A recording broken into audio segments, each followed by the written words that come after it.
We interrupt your regularly scheduled program for this special report. Oh, you didn't know? Your ass better call somebody!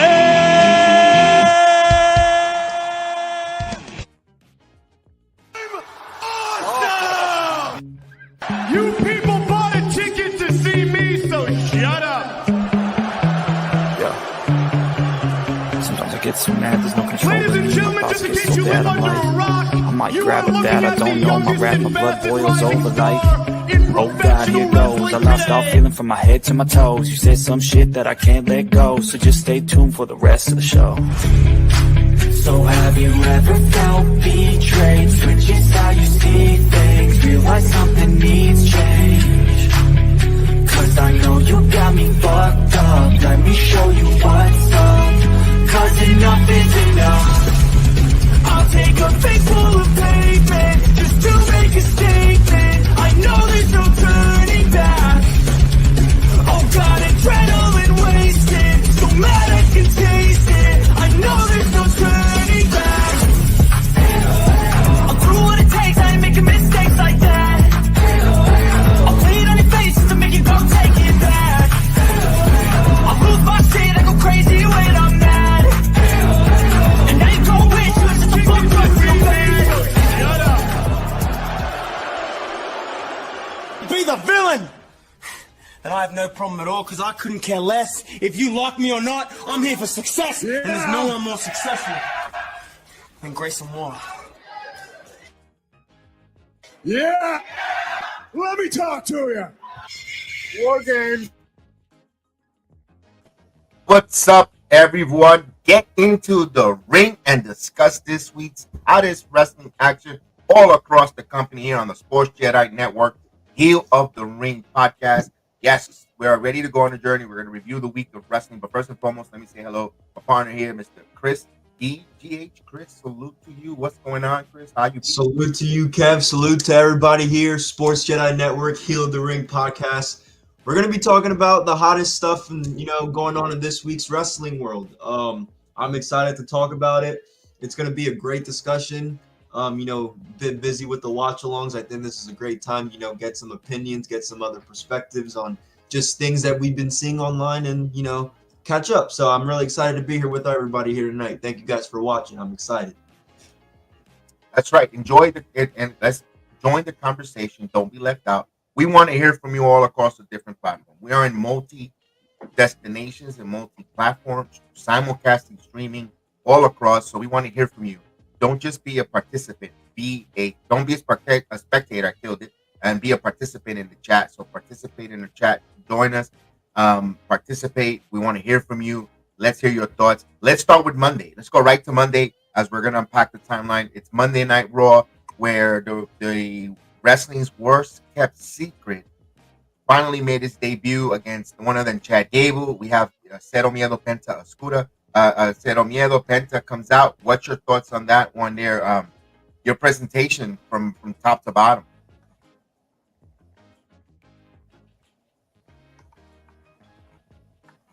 Amazing presentation. They made WWE made Penta look like a star on his first night. He made Penta look like a star on their first night. No, it's great. I know a lot of people talked about why did they upload his merch hours before the show started, because how many people you saw people. I thought it was gonna take them a week to sell out those masks. There was people wearing them that night. So it was a great move from WWE. I think Chad Gable, and I don't know about you, Kev, I think Chad Gable was the perfect person to have this first match against. Chad Gable's going to have a phenomenal year. This has been his job all of 2024, right? Putting over these guys, and his time will come, and he made Penta look like $1 million. I thought Penta sold great because, when he's in the ring with Chad, I think, you're going to make sure he did look a little nervous. He did look un poquito miedo, you know what I'm saying? As he likes to say, but he did look a little scared. But it's that Mexican Destroyer was great. Chad sold the hell out of it. I'm excited for the dream matches to come, right? Penta versus Ray, Penta versus Dom, Penta versus Gunther. So I'm excited. I would give that segment, like that whole match, an A. I didn't think there was nothing bad about it. Obviously, we knew what it was coming. The commentary was good about it. He looked like $1,000,000. I'm excited to see what Penta's first feud, first pay-per-view match going forward is going to be. Yeah, and I love the fact the promo in the back. He had the promo. It cut in the ring, cut the promo in the ring with his family, acknowledged his family. Everyone, his daughters were there, and heartfelt moment. The era of Penta. We know it's a new era of wrestling, but it's the era of Penta. So I love that. I love that. Like you said, made him feel the red carpet was more than extended here for Penta. And that's just the tip of the iceberg in the wrestling world. Monday Night Raw. We're not gonna stay too long on certain things because we want to make sure you guys get your thoughts and your opinions and join the conversation. And we have a whole lot across all wrestling companies to cover. So we're gonna go a little bit, not too much rapid fire, but we want to make sure we don't want to stay too long in the tooth on one subject. I love his presentation, but what really came out of Monday Night Raw that caught me was the inaugural Women's Intercontinental Champion. They crowned their first inaugural Intercontinental Champion. You had a great match between Lyra Valkyria and Dakota Kai. To a lot of different opinions with the wrestling community, the IWC, on who should have won the Intercontinental title and who should have not. To me, the match was, and I'm not going to take away from the in-ring that both Dakota and Lyra brought out and of each other. They brought the best out of that. I to be honest with you, one of the, at least on the main roster, one of Dakota Kai's one of the best singles wrestling match was on Monday night for that tournament for trying to win that inaugural Intercontinental Championship. She gave it all. Without going over, she went over for Dakota in her in-ring. And Lyra, I mean, what continued for me, I said it when I cut that clip and we watched along. For me to watch her coming over from NXT UK and making her wrestling debut in NXT, from Level Up to NXT, and then coming to the main roster, seeing her, that maturation of growth, seeing her as an NXT World Champion, now the inaugural Intercontinental Champion, seeing history, her name in the history books of wrestling, it was a privilege and honor and a blessing to see her career myself, in person, live, and great job, Lyra. What was your thoughts on that whole segment with the women's Intercontinental? I mean, it's history being made. You can't take away from history being made here. We're crowning the very first ever women's Intercontinental Champion. So, regardless of the results, I'm happy for I'm not the biggest fan of women's wrestling, but this is really getting me into it now again because they're getting more opportunities, and this was just great for both women. I could see why they gave it to Lyra. She's the future. I'm not saying Dakota Kai isn't, because she will have that belt in the future.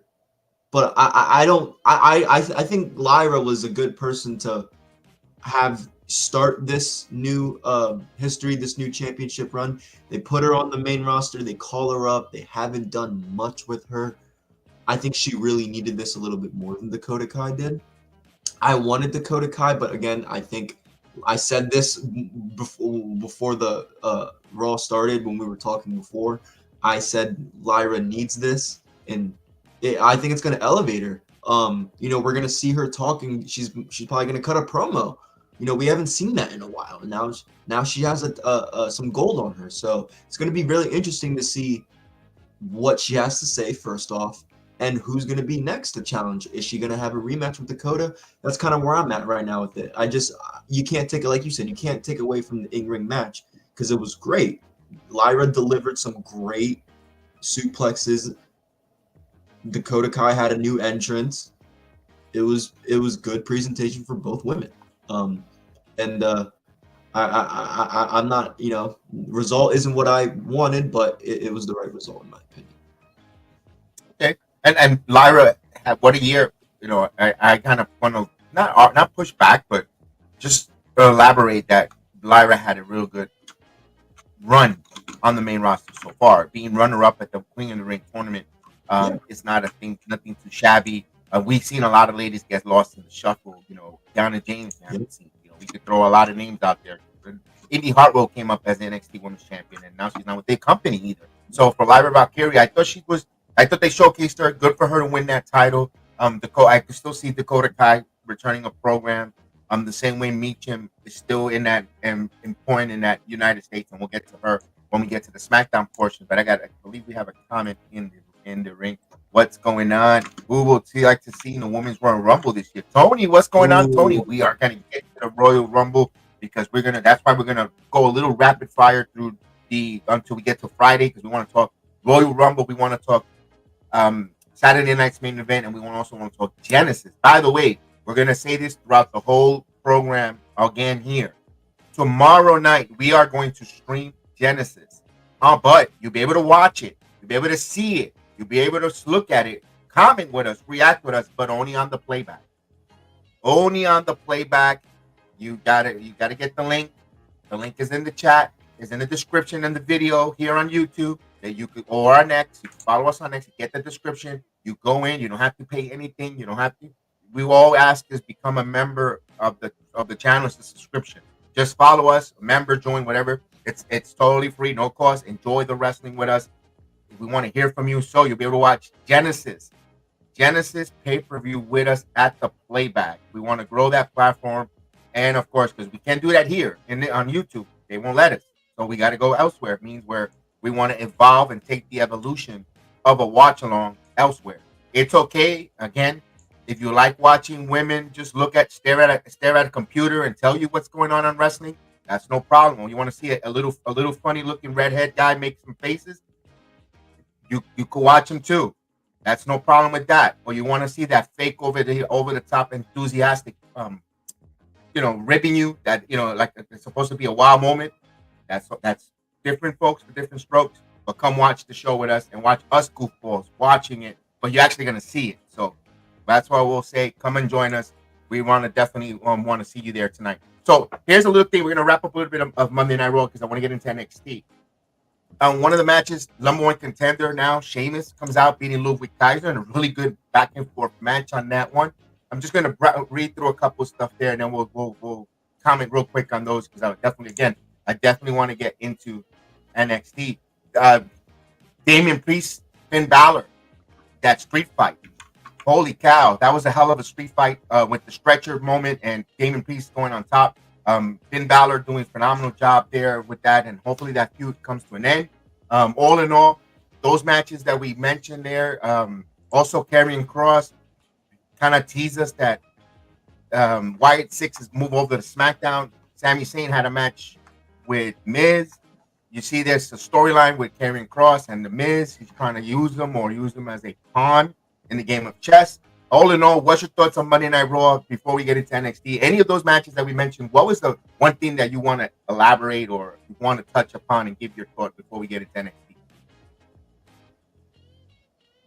I thought Monday Night Raw was great. It was a really good second show for Netflix. Now we're going to get into the rhythm of our weekly programs. And what I mean by that is I was listening to my favorite podcaster for wrestling. Shout out to Chris Van Fleet. I was listening to his Ask CVV. He does a podcast every Friday where he just talks about his own opinions. And he said something that really stood out to me about Monday Night Raw. He said something on the lines of last week, the Raw debuted Netflix. That wasn't for us. That was for the world to see, WWE like, hey, we're here. This is who we have. Come watch us. Now, last week, this was just, okay, now they're getting back into the rhythm of catering to us, the wrestling fans, the people who annualize it, who make content about it. Now they're getting back into that rhythm. So I think it'd be really good. But this was a great second episode for Netflix. I mean, the main event, I'll just talk about that quick before we go to NXT. It was a fun match. It was a lot of weapons. I'm not too big on a lot of weapons, but I thought it was necessary here. I mean, these two guys have not real animosity, but these from going from best friends to screwing each other from title opportunities. Like this needed that. It was a good showing from both guys.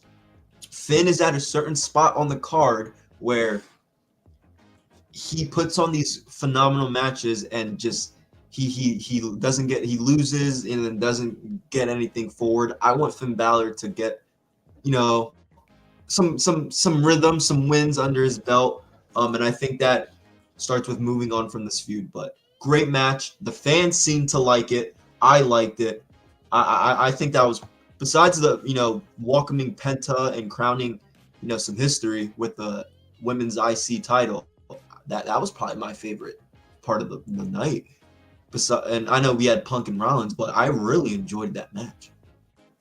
Yeah, I was gonna say that because I wanted to get into what Tony mentioned. Yeah, that's all I got from Monday Night Raw. And that's why I kind of pushed it off a bit aside. I wasn't trying to sweep it under the rug because I wanted to go with Rumble. And he mentioned the men and women Rumble this year, but as we see, you know, it's kind of teasing a kind of a triple threat or watch your back at the Royal Rumble when it comes to Drew McIntyre, Seth Rollins, CM Punk. There's no, all three of those guys in a triangle, they all can't stand each other. You know, for a right, wrong, or difference. They all had their history with one another and the dislike, and of course, and they're kind of setting the stage for the Rumble. If I see the Rumble, I'm gunning for you. You ain't winning. I'm doing whatever it takes, even if it costs me the Rumble. You're not winning. You're not pointing at that sign, that invisible sign that Punk pointed when he came out. And that was a great promo. And right now, we, you know, as the weeks go by, or the days go by this week, we're know more and more people keep entering the Rumble. And it's gonna, you know, we're gonna get into who could be a favorite, like, you know, Tony asked, who do we see winning and who like a favorite, because it's getting a heavy hitter, and the Rumble takes a turn in the middle of the week, in my opinion, as we get into NXT. Before we get into, you know, once we get into NXT, we're gonna hear from the new crowned NXT World Champion Obafemi. Obafemi gets in the middle of the ring. That's a promo. Out comes the one man that defeated him from the North American champion, the Don of NXT, Tony D'Angelo. Now Rich Hollins comes up. Eddie Thorpe hits from behind. So they're telling us different. They touched on 4 different storylines right there, because they also mentioned Trick Williams all in one segment, Chris, to open up on just on a basic promo. Yeah, it ended in physicality at the end of it, but it also touched all the different things. Rich, you know, he attacked Tony D'Angelo as Santa Claus a couple weeks ago, and in Lowell, Massachusetts. Also, you know, you also see Obafemi, what hasn't been done yet with Eddie Thorpe. Also, who's the number 1 contender? All that good stuff. I love the way NXT gets a little variety, gets you invested, and keeps storyline progressing with just a couple segments. I mean, we even seen that in that backstage, you know, later on in the show when, you know, we see first Stephanie Victoria versus Shotzi in the number 1 contenders match for that women's North American title. And to my surprise, to see Shotzi get the victory, not because she can wrestle, because with all the red carpet pomp and circumstances they brought Stephanie Victoria in, I thought that, you know, it kind of felt like a shoo-in that she was going to be that number 1 contender, and that title was going to gravitate to her. But I love the swerve, or the ride they took us away from getting Shotzi the opportunity, where you have Fatal Influence come in and cause that distraction and so forth, and Shotzi took advantage of it. And then I love that. Then we go to what I said, Stephanie McClure going in the back, looking and searching and seeing different wrestlers. We saw that in picture, guys. So we didn't hear all the conversations and all the what she was asking for, but I'm pretty sure she was looking for Fatal Influence because they cost that at number 1 contender. But you did see other different stories you look in the back, things when you cross in the back, you saw different things happening, which I appreciate, because remember, the CW, they only get 2 hours, and it's a hard 2 hours. They have to cut, and sometimes it hurts the NXT program. Sometimes, you know, we could debate if some cities take it hurt their show at the end. It did, and so, but I like that they did cram in without being too over. It wasn't overstuffed. It was just enough. You have to play detective a little bit, and that's good because it keeps you. You're not going to run and go get a drink. You're not going to go, you know, let me switch and see who's winning in this game, whatever. You have to keep your details and attention to details and focus on the wrestling, on the show. I love that, to see that. Number 1 contender, Shotzi, good luck with that. Then you get a match here with Ethan Page and Dante Chen. Dante Chen is the king of level up. I mean, he is a crowd favorite, one of my favorites. I love doing the whole entrance for Dante Chen. Ethan Page becoming unhinged, becoming that guy that he's taking people's body parts, man. He's destroying them. I like, what? Let me ask this, Chris. I love this iteration of Ethan Page as this heel. But the what he does after the fact, we saw Javon Evans. He knocked his, got his mouth shut. Cedric Alexander's hand, he got his hand. Now he was onto Dante's ankle. I mean, Ethan is in another level of heel. I love this rivalry. Javon Evans has such a bright future. I mean, this is a guy who was handpicked by Randy. I've said this so many. I know I'm gonna keep going back on that, but to have that moment, it's just it shows that this, people behind the scenes see some real talent in Javon Evans, that he's the future. It just furthers the story. Ethan Page is what? He cheap attacked Cedric the other week, and now Dante. I mean, it's a good way for Ethan Page to get that heel. Now he had that moment with the final boss. Who knows what's going to happen there? I'm not saying anything will, but something could happen there that could elevate Ethan Page even more as a heel. But it's going to just further this rivalry. Once Javon Evans is healed from his jaw, they're going to have the match. Maybe at the PLE in February. I forget. I think it's Vengeance Day. I think that's what they're doing in February. Maybe they have their match there. But both of these guys have bright futures. So this is going to be one of those matches on the card. Like TNA Genesis has like the Mike Santana and Alexander. Two guys who have great wrestling, great futures. That they're just not in a title scene. That's what this match feels like to me. It's going to be great. They're both going to get over in this, no matter who wins or loses. But I think ultimately, Ethan Page wins the match. But great stuff. Ethan Page has been dominant. He's getting the dominant wins over the baby faces. And it's just going to set this to an ultimate rivalry where everyone's going to be behind Javon Evans to finally, humble Ethan Page for what he's done. Yeah, nice job. And I believe he was interviewed after NXT went off the air on Busted Open with Bully After Dark, or give them a shout out there. Where yeah. Bully was like, "You're not gonna be doing that shit." It was great. I love the setup. I love the whole setup to that interview because they played that wrestling. They kept the kayfabe with the tension, which I love. And then Ethan came out being all ego, being a douchey, and I loved it. I was cracking up when I was listening to that interview. It was great. Because Bully Ray was like, "Hey, before we get into this, like, remember who I am. Like, you're not gonna be doing that with me." And I thought it was great. It was phenomenal back and forth. And then he said he would like to hit, the tease. He didn't say exactly. He says, he doesn't have the authority pretty much to put himself in the Royal Rumble match. But could we see an Ethan Page at the Royal Rumble? Absolutely. Why not? Yes. Why not? Why not? He go in there. Why not being one of those guys of being a what I can call crap weasel, eliminating one of our favorites? Remember, there's a receipt out for CM Punk. CM Punk, remember, cost him. That's the opening CW on Chicago. Punk was the referee when Ethan lost his title, and there's some bad animosity receipt there. They could, and I love how WWE ties everything back. Ethan in the Royal Rumble. I mean, and Punk is the one gets eliminated by Ethan. Just saying. I'm just saying. I mean, it might not happen, but just get me. But I want to hear from you guys. You guys are quiet. I want to hear from you guys. Yeah, you never know. We go to the next one in a number one contenders match for the women's tag team titles. The Unholy Union taking on the Metaphor Lash legend Jakara Jackson. Week after week, we're seeing the elevation of wrestling and tag team psychology with Lash legend and Jakara Jackson. You're seeing them; they're teaming up with the certain moves that they do. Where we see Lash legend continues to wrestle as the big, strong wrestler, the big woman in this one, and Jakara using her high flying and also becoming a little more of a ring technicality, working on some arms and working, which I'm like, okay, she's mixing that high flying along with some mat wrestling. You're seeing her wrestling game in Jakara Jackson rounding into form in a sweet way.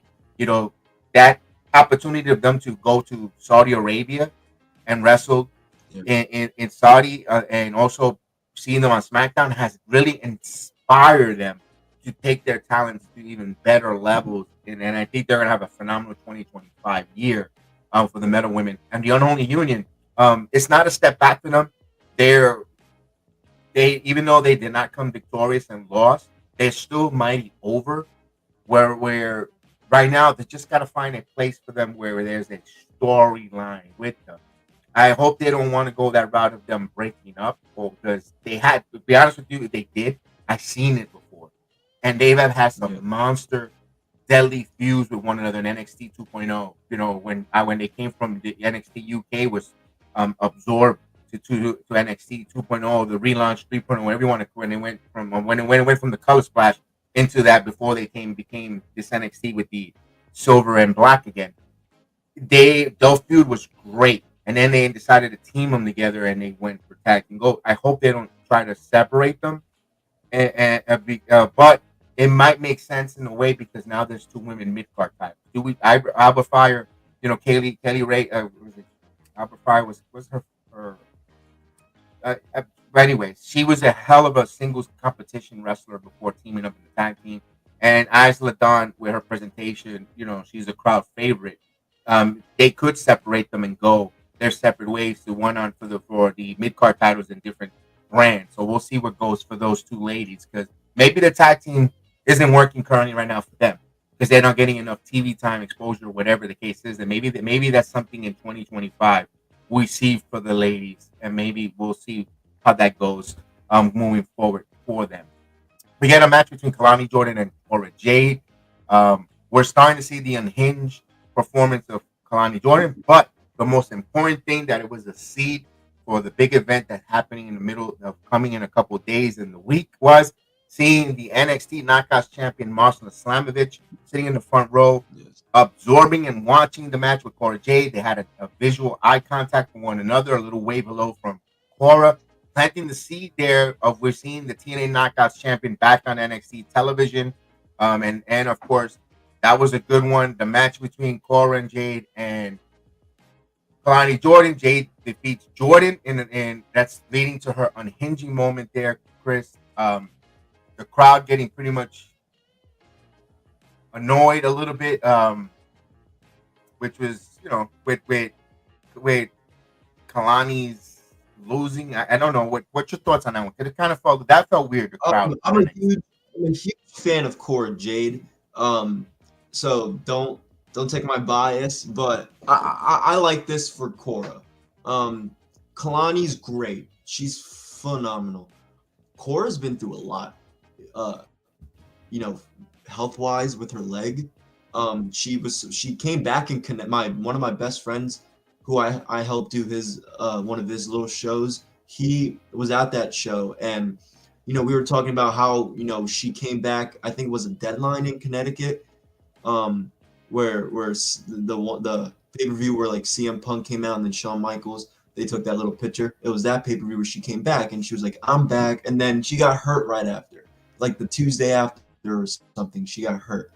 And for her now to be healthy she's consistently on TV. I like this.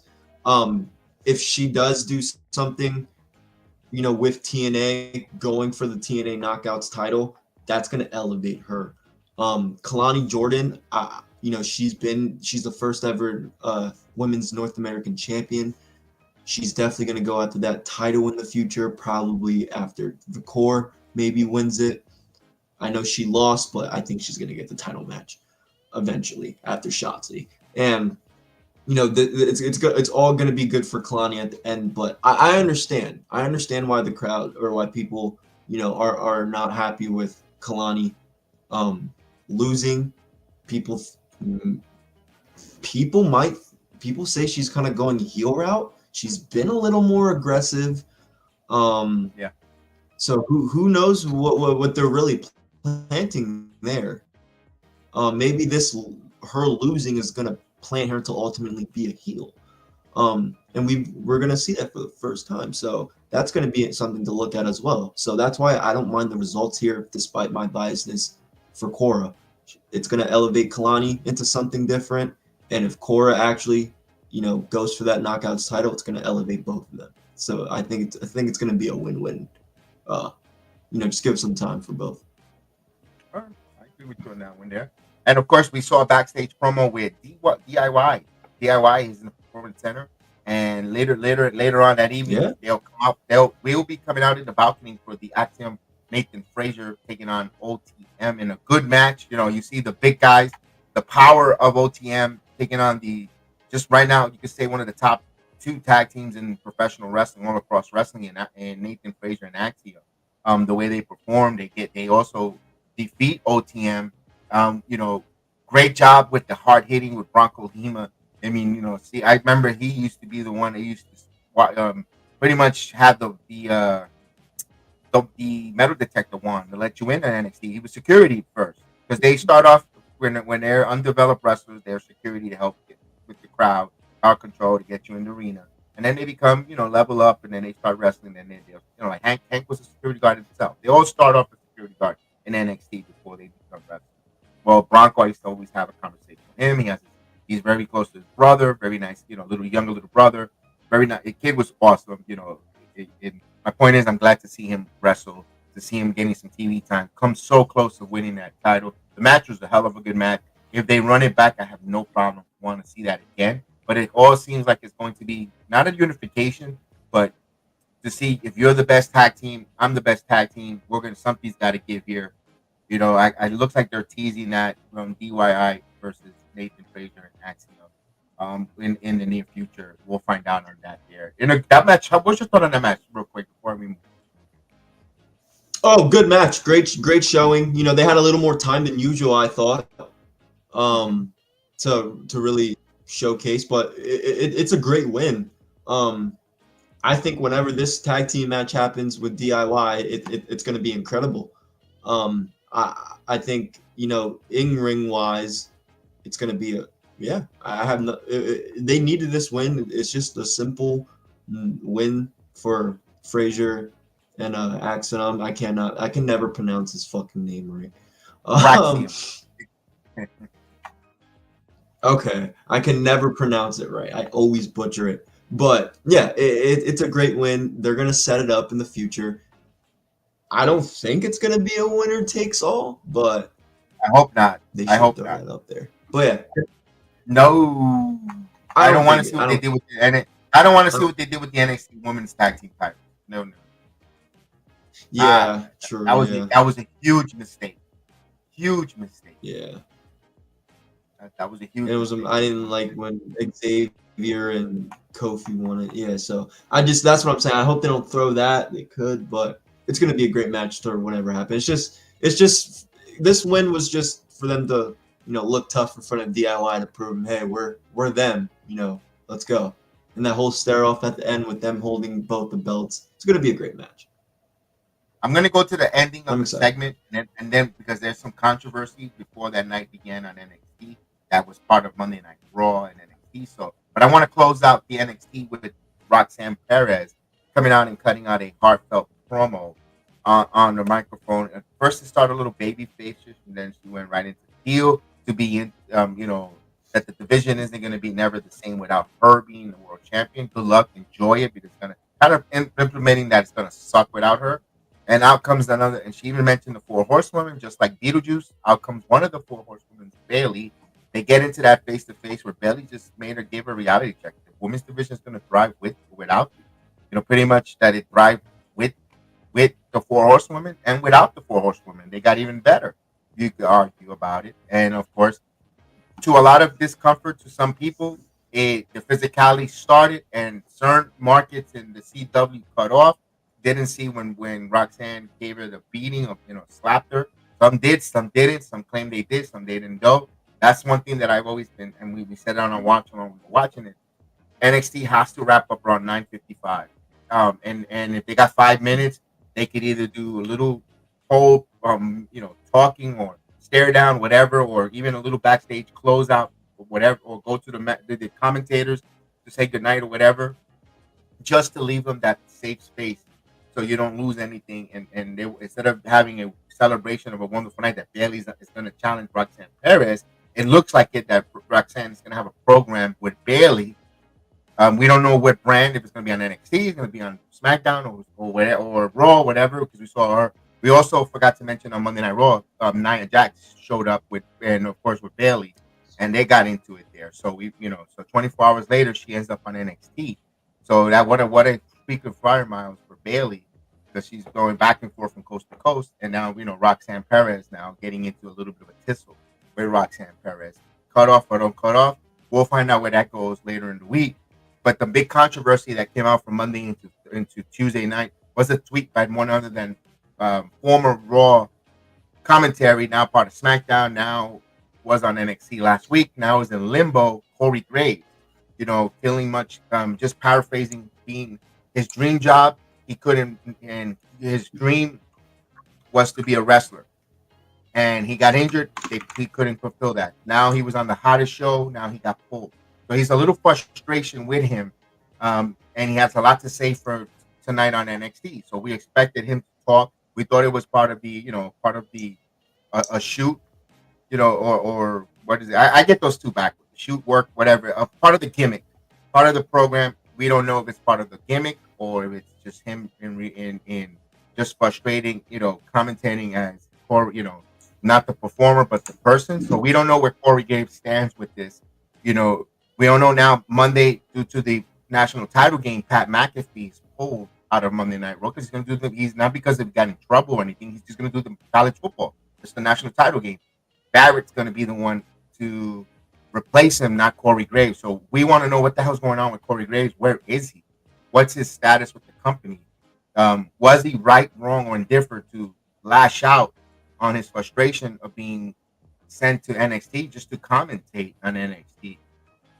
We talked about it before on our watch along before we started off, because I like to do news and notes half hour, 15 minutes before the show starts. But we'll re-say it again. They're paying you the same money. They're asking you to go down. It's really not it's not a demotion. Mike Rome, who was on SmackDown, is now doing ring announcing for NXT. He's not. There was no issue with him. He's getting paid the same money. Just go. You're going to commentate. People, you're going to hear you talk no matter what.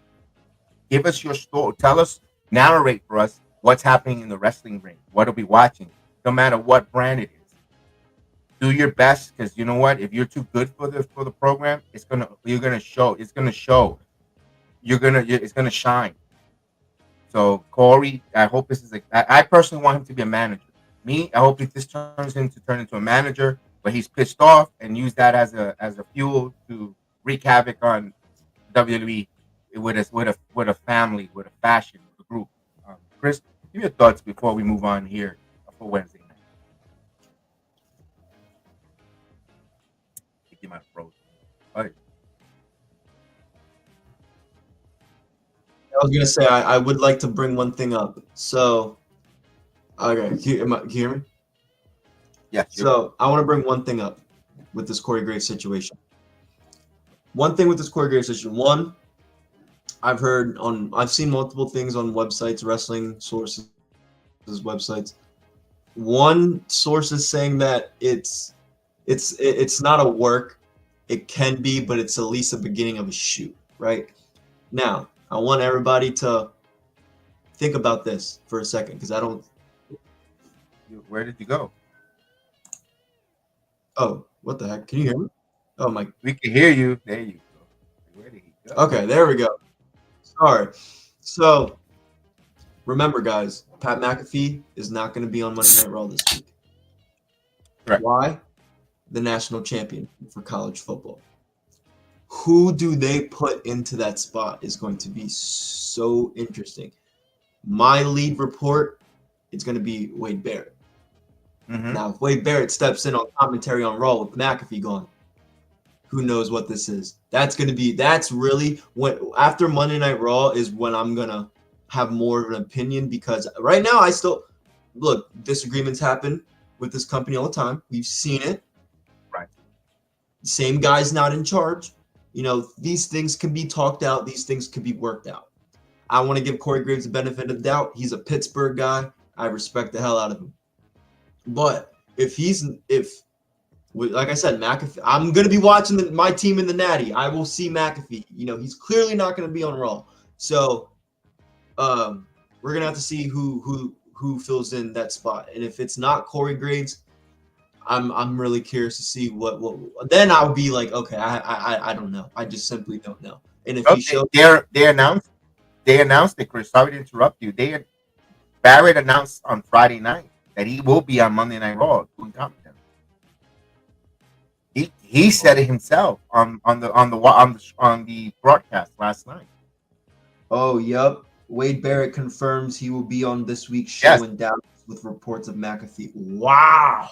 Okay then. See now I don't know. Because you know obviously it's an established commentary team with Tessitore and Barrett on the SmackDown side. And right now, Corey Graves isn't anywhere. He's the perfect person to put with Michael Cole. When McAfee was, look, I'm a McAfee guy. I love McAfee. But when McAfee's not there, Cole and Graves are arguably the two best duo. They have such great chemistry together. Corey Graves has been out of his shell, just like a lot of these other commentators have since, you know, the old man left. I think this is going to be worked out, and I hope it is, because that's somebody you want on commentary. He's good on commentary. He knows professional wrestling probably better than Pat.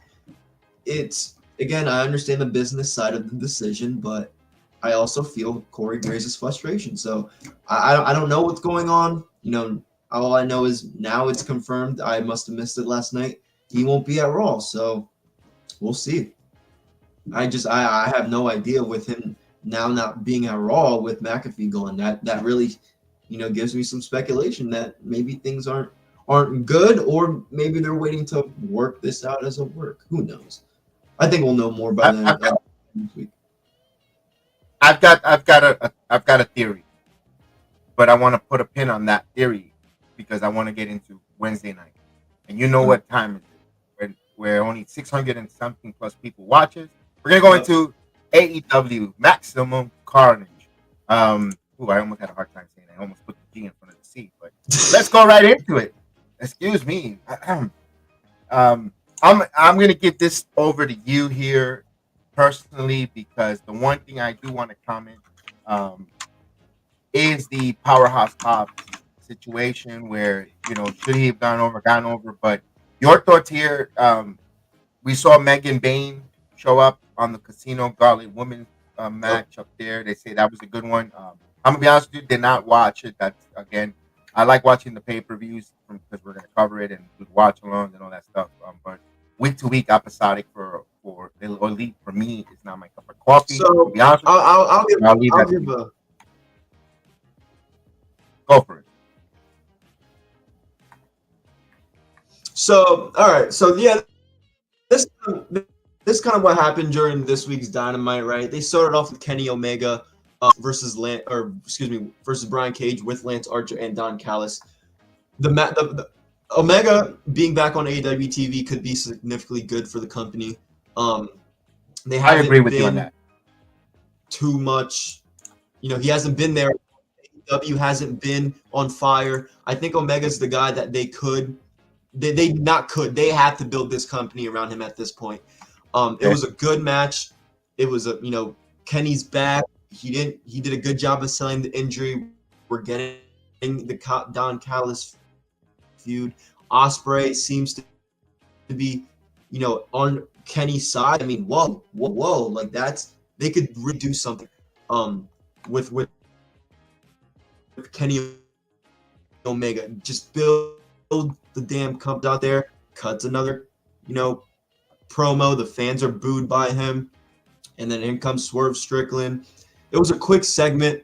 I think this is going to lead to obviously a Swerve Ricochet match, but Chris, you're breaking up. This was really quick. Hold on a second, Chris. Give me a second. You're breaking up with your audio.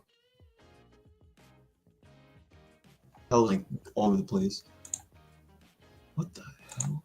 Yeah, you're breaking up a little bit with your audio. Hey, Kev, can you hear me?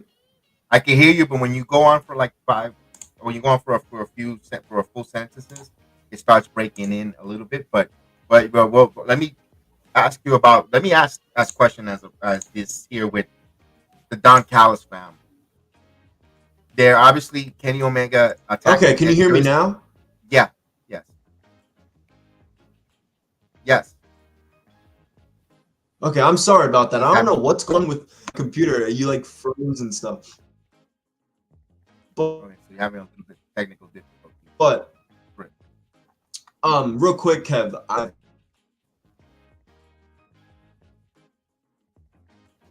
don't know what the hell's going on. What you do is did you hear anything about the Jeff Jarrett and MJF promo? No, I did not. This is what I heard from the gist of it. There was a lot of realism to it. Like MJF went there about the wife Karen. Jeff Jarrett, like the veteran that he is, brushed it off. He heard it. It's like I've been there, done that. I've heard everything before. Nothing that you said is going to surprise me or shock or popping circus as. Here's where the IWC. I know IWC had an issue with from MJF. I didn't hear the promo. I'm going by from what I've heard from others. Again, this is not my own words. They had a issue with mentioning of Owen Hart. I don't know what was said about Owen, what was brought up. How bad was it? Was it something for the IWC to be really getting upset about?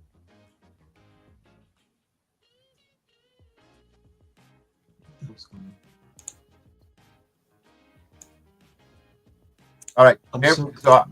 Sorry, right. We'll get a minute. So, Chris, why don't you just refresh your whole browser? I'll bring you back on stage, and then we'll make sure that you can be here. He's going to step out for a moment. He'll give us a refresh, and I'll continue to go in there. Now, if that's the truth, where MJF did bring up Owen Hart, it all depends on how he brought Owen Hart, what he said about Owen Hart. If we just say, you were a terrible friend for Owen Hart, you for not letting him do the laser deal, it's got to be. You got to be the person to hear it, to interpret it yourself, to make an opinion. I didn't hear it, so full disclosure, I'm not gonna get up here and sit on a social justice warrior platform and say he should never mention Owen, because he's dead, and Martha Hart joins and is part of the AEW with her tournament XYZ. I'm not going to get upset with that, but you got a veteran guy in Jeff Jarrett who's trying to get his last hurrah, before he calls it up and hangs it up. He's getting that, and he's got MJF, who is trying to get back to what he was as the world champion, face of the company. You're kind of like a stepping stone for Jarrett. If he gets over MJF from world champion, now it could kind of legitimize MJF trying to run and get that AEW world title opportunity later down in the calendar year. Or for MJF to reestablish himself, beating a Jeff Jarrett, putting him away, and moving forward to him also possibly running after and getting an opportunity for the AEW World Championship. So kind of like a stepping stone, kind of like a number one contender, quote unquote, but for the year in AEW, in my opinion. So Chris, my question to you, hopefully you hear me, was what was said about the Owen Hart? That's fine. What was that said about Owen Hart that got the IWC up and raw? I didn't hear it, so again, I'm not gonna opinionate on it. Yeah. So first off, apologies, fix my stuff, hopefully, but never had this problem. So yes, so Jeff Jarrett got there, cut a promo. So MJF was basically talking about how you entered the Owen Hart Cup tournament last year, and you basically used your dead friend as like a leech. You leeched on your dead friend, and you cut that whole promo, blah blah blah blah blah. Like he'd be ashamed of you, blah blah. Like he was basically talking about how like you just leeched off your dead friend, like and then he like made I forget specifically what he said as a joke, but he basically was just I don't get it. I didn't understand it. That had nothing to do with Owen Hart. You guys can take personal shots at each other, talk about Kim Jarrett. It made me pop. I was like, whoa.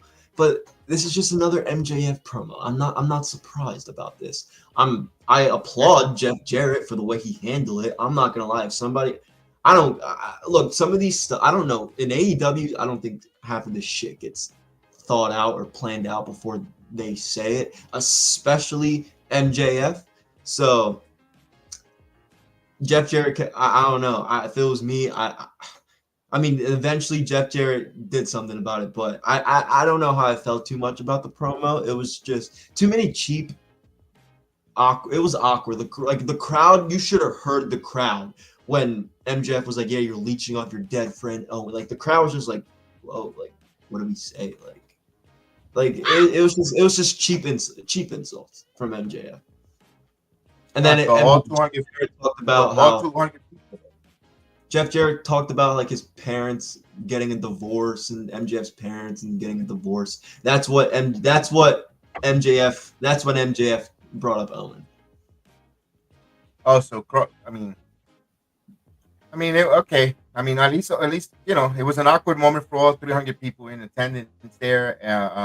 Be honest with you, the cheap shot that I thought was when he said making money off of his dead friend. It kind of felt like he was talking to Tony Khan, making money off of the Owen Cup with Martha.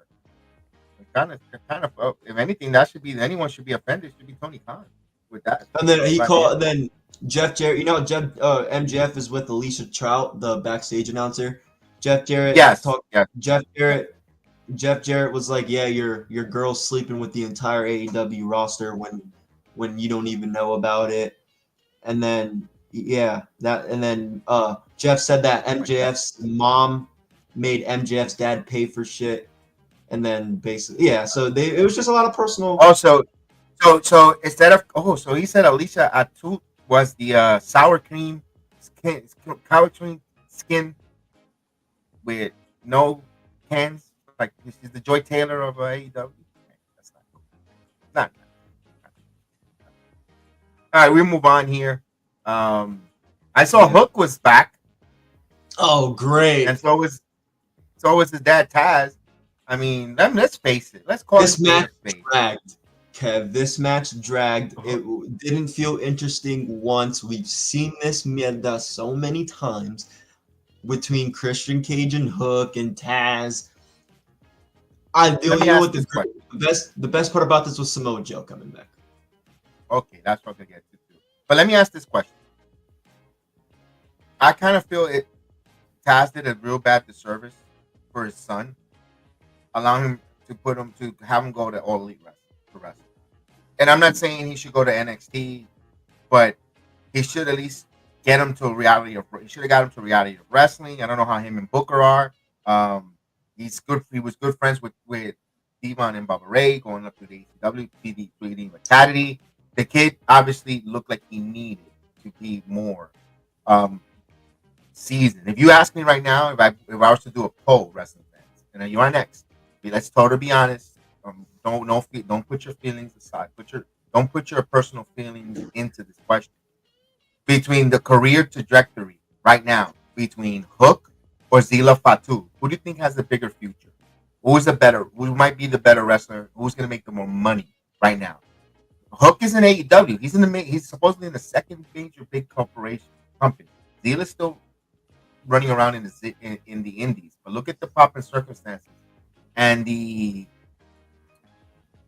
trajectory from Azila Fatu. If you were to put those two wrestlers, who you think will have who is more? I asked that question to you. Who? And I want to hear your thoughts on that. Chris, who do you think? Honestly, Zilla, because I didn't pick a WWE wrestler, by the way. I picked an independent wrestler. Yes, because people were comparing Hook to Dominic Mysterio. This was the conversation early last year was like, who's gonna have the bigger future, Hook or Dom, right? Right. The thing about Hook, he should be in a bigger position. He's surrounded by so many freaking talent, veterans like Christian Cage.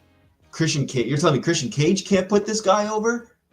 His dad is in the company, and Chris Jericho can't put him over either. And his dad's in the company too. He can't get him over. I mean, Zilla. I think his father is the main problem. I'm gonna be honest with you. His father's the problem.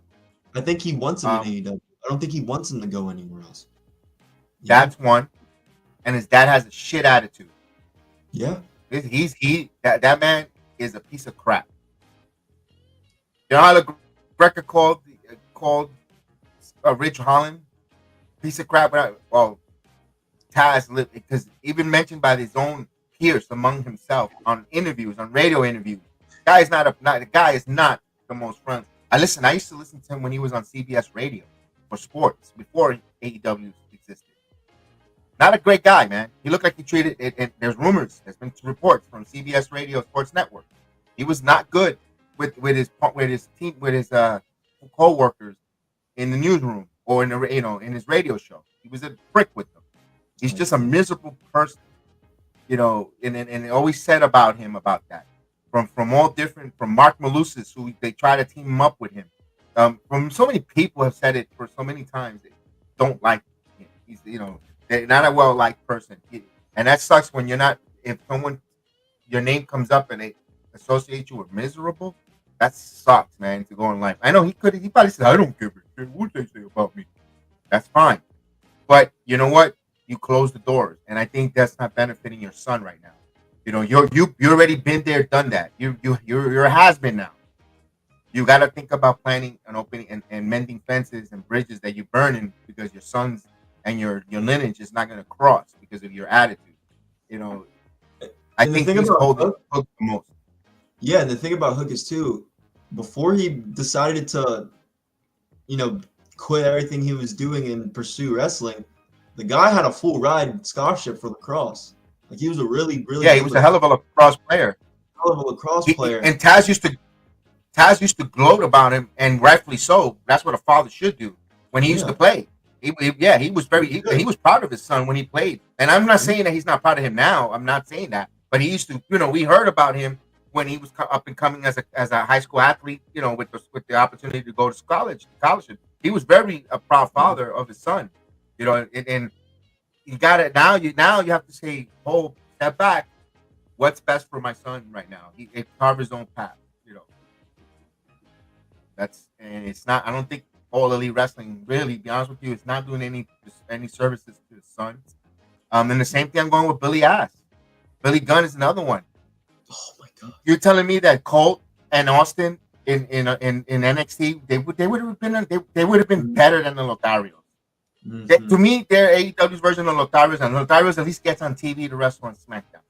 And just think about the way right now with DX pretty much running WWE creative, and you got the Road Dogg Jesse James, part of a producer. You're telling me they would have not taken care of Colt and Austin Gunn, but meanwhile you're having your personal feelings or whatever with Hunter and Sean, with Levesque and Hickenbacker, because I'm going to call them by the real name because it seems like there's something personal with Billy holding your kids back because you have put that. You know what? It's your kids. You got to put shit aside. You got to let them set up and make their money, their cheddar, their generational wealth changing money. You already had your husband. What? So you could run around with a bunch with two guys that are a bunch. It was cute, the scissoring, but you really kind of now you buried your sons because you leapfrog to go play Scissor Me, Bam Bang Scissor Gang, which went nowhere, and now Colt and Austin are doing nothing. And they're so good, man. They're so when they came out to Mini Man, I was just like, all right, that was great. These guys got it. They didn't do anything with them after that. No, and their tag team title run, I was happy they got. Everybody's like, why did you put them the tag team title? Because the booking didn't help them stay as tag team champions and get them over. The booking killed both the Acclaim and Austin and Colt. They killed them both because they didn't follow up. They didn't put anything behind it. They were like, all right, now they hot potatoed that. That's not their fault. That's not the talent fault. That's storyline and creative fault to make us invest and care about them. So so Hook is back. Whippy do. Samoa Joe. They need that. They need the Kenny Omegas. They need the Samoa Joe. They need those name powers for people to at least tune in for, because let's face it, these star powers that they have currently now. People are not resonating. They went in 2024, the year of 2024. They wanted to sign all these big free agents, and they were gloating in March. We got this one, we signed that one, and I remember the New York Post said, "Oh, Triple H is long in the dust, not signing anyone. Now look at 2025, who's hotter than anything. I mean, it's not who you sign, is what you do with that, with the signees. You could, if you don't do anything with them, it's gonna mean nothing. It's gonna be no point. If you're not gonna care in them, there's nothing. They don't give us a reason to care for them. We're not gonna watch and invest in it. That's an issue. You gotta make us care about your signing. I couldn't care less of Okada. Seriously, I couldn't really. Now I don't care. Couldn't care less of Okada. Tell us why should I care, and give a flying, or Jay White that were gloating that he didn't sign with WWE. Okay, so you didn't do nothing with him. You try to heat him up at World's End, make him tease us a little bit, and then now what? Because it's me. The main event was Hobbs. So Hobbs 2 weeks from now, to heat him up like a microwave. That's the problem. He wants to give people the TV dinner experience of wrestling, the microwave type of wrestling. I'm just gonna put it in the microwave, heat it up. Certain parts might be hot, and certain parts, when you cook a meal that you don't cook it through in the microwave, it's freaking frozen inside, and that's what AEW is. Only certain parts are a little bit hot, so the diehards would eat the hot spot, and the real cold part of the meal is frozen as shit, still part of the freezer burn. That's what this company is right now. Yep, I agree, and it's a shame. It's a shame. Because Powerhouse Hobbs should have been the Death Riders. That whole Death Rider thing, people say it sucks. It's the main event because too.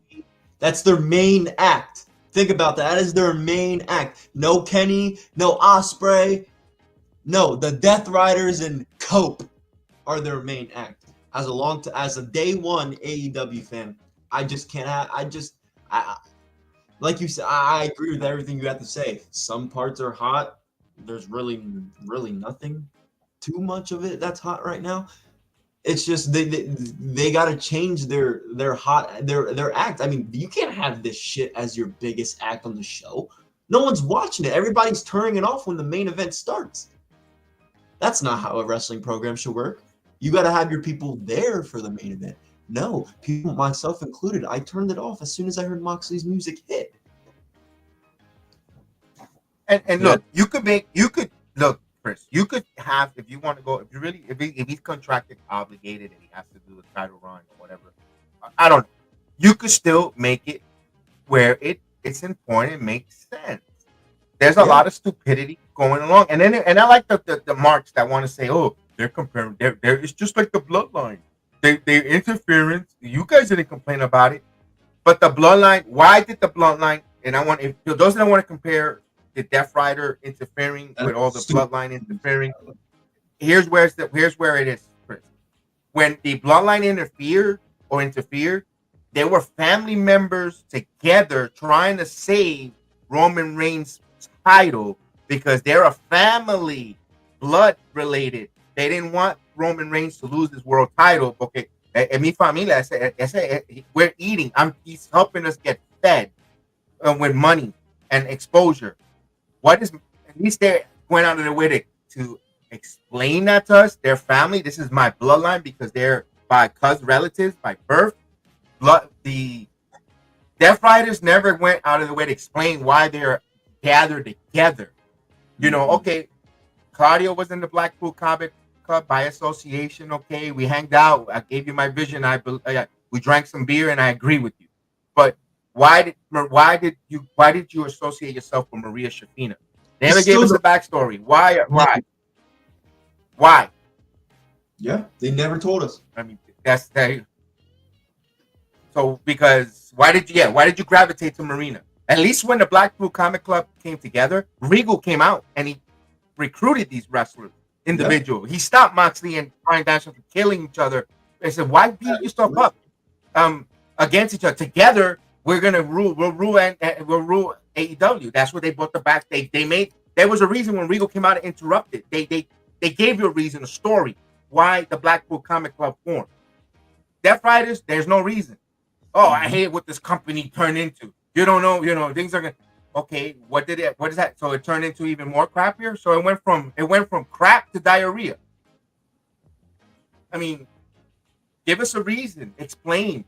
It's okay. You know what? It's okay to use your digital media platform instead of sitting there and tweeting like an idiot this is to Coney Khan. Oh, this was awesome. Justified. This is awesome. We're the #1 wrestling show on demographics on Wednesday for people who are 21 to 24 years old. Why don't you just take your digital media platform and put and tell the story there then? If you don't have enough time on TBS, Max, or whatever, put it on Twitter. Tell us why a little bit of a 5-minute, 3-minute. Your AEW diehard will watch it, or a YouTube video on AEW. Your AEW channel, why Moxley came with Shafir. And you know what? Then you could show it some footage on you have Excalibur. You know, talk about it too. You know, or push people towards the digital media platform. I don't get why they're not executing like that. You hired Will Washington. All he did was an AEW mark who did the same thing we're doing, talking about wrestling, and you decided to bring him on because he knows the internet. He knows how to tweet. He tweets with Denise Salcedo, and they're great friends. I'll bring him on to work with us. And you ain't doing shit. Will Washington, those are the ideas you should be coming up with. Seriously. You were in our seats. You were in our position before. Now you're in the company. You got an insight. You got the ear of the con man. Tell him. Why don't we invite? No, but we want to give a 5-star matches. That's fine. You could give your 5-star matches you want on TV, on TBS, TNT, or on Tubi, wherever the hell you're going to be on in the next few years. But explain. If you don't want to do the storytelling, explaining to your audience on your television show, use your digital media platform, Twitter, Twitch, YouTube. Use it so your fan base could see that storytelling, and then they could talk with and when they go after when Air or the real one wants to come on and compare and wants to start that tribalism, at least they have some substance with a storyline they could tell and don't sound like fool. So we'll move on from that, Chris. I mean, it's crazy. It's just so simple, you know. And this is me who don't like the product, and I'm telling you how to fix it. I'm gonna be honest. I don't like AEW. To me, you're copy and paste WCW. I said it from the very first time, from when Cody hit the throne. I said it, and I still stay with it. You're copy and paste. But look how quick you can fix it. From person who don't like it, you guys are so terrible that I'm like telling you tips how to try to get it improved, so people to watch and be competitive. That's just me. All right, so we'll move on to Thursday night. But before Thursday night starts, we get the bomb, the biggest explosion across wrestling. We have a multi-year agreement with the WWE and TNA, where they have a multi-partnership. We already know there's a working collaboration with NXT and TNA, but now it's going across the whole platform with WWE, Triple H, Paul Levesque, Tommy Dreamer, Shawn Michaels in Sanford, Connecticut, as well as the one and only Dwayne "The Rock" Johnson in attendance there. They put the press release at 12:04 in the afternoon. Boy, we were excited about that, and we love the endless possibilities with that, because now the Royal Rumble, when we talked to Tony, who mentioned who's going to be there, now you're going to have representation now from TNA in the Royal Rumble, because now they have that working agreement. So the Rumble has gone to another uber level of excitement of who the hell is going to show up. Every countdown for the men and women could be anyone, Chris. I agree. We're gonna see some TNA talent inside that Rumble for sure. It's gonna be more now, because last year, I don't think we saw any men from TNA in the Rumble last year. So we're gonna get that this year. So that's gonna be good. I'm excited. I love the partnership. I know we talked a little bit about it before on our playback during TNA, but it benefits both companies, especially with NXT, because like I said, you know, Cora Jade, for an example, if she does end up going to fight for the Knockouts title, this is not a test, but you could test some of these NXT wrestlers or some of these wrestlers to where, like, hey, can you go to this company and maybe have a great match with them? Like, let's see how you do. And then, you know, they get a bigger opportunity from WWE, vice versa. You know, TNA goes to WWE, hey, you killed it over there, like, come over. Like, so so I'm happy for that. I'm happy for both parties, especially TNA. This can get them a bigger TV deal.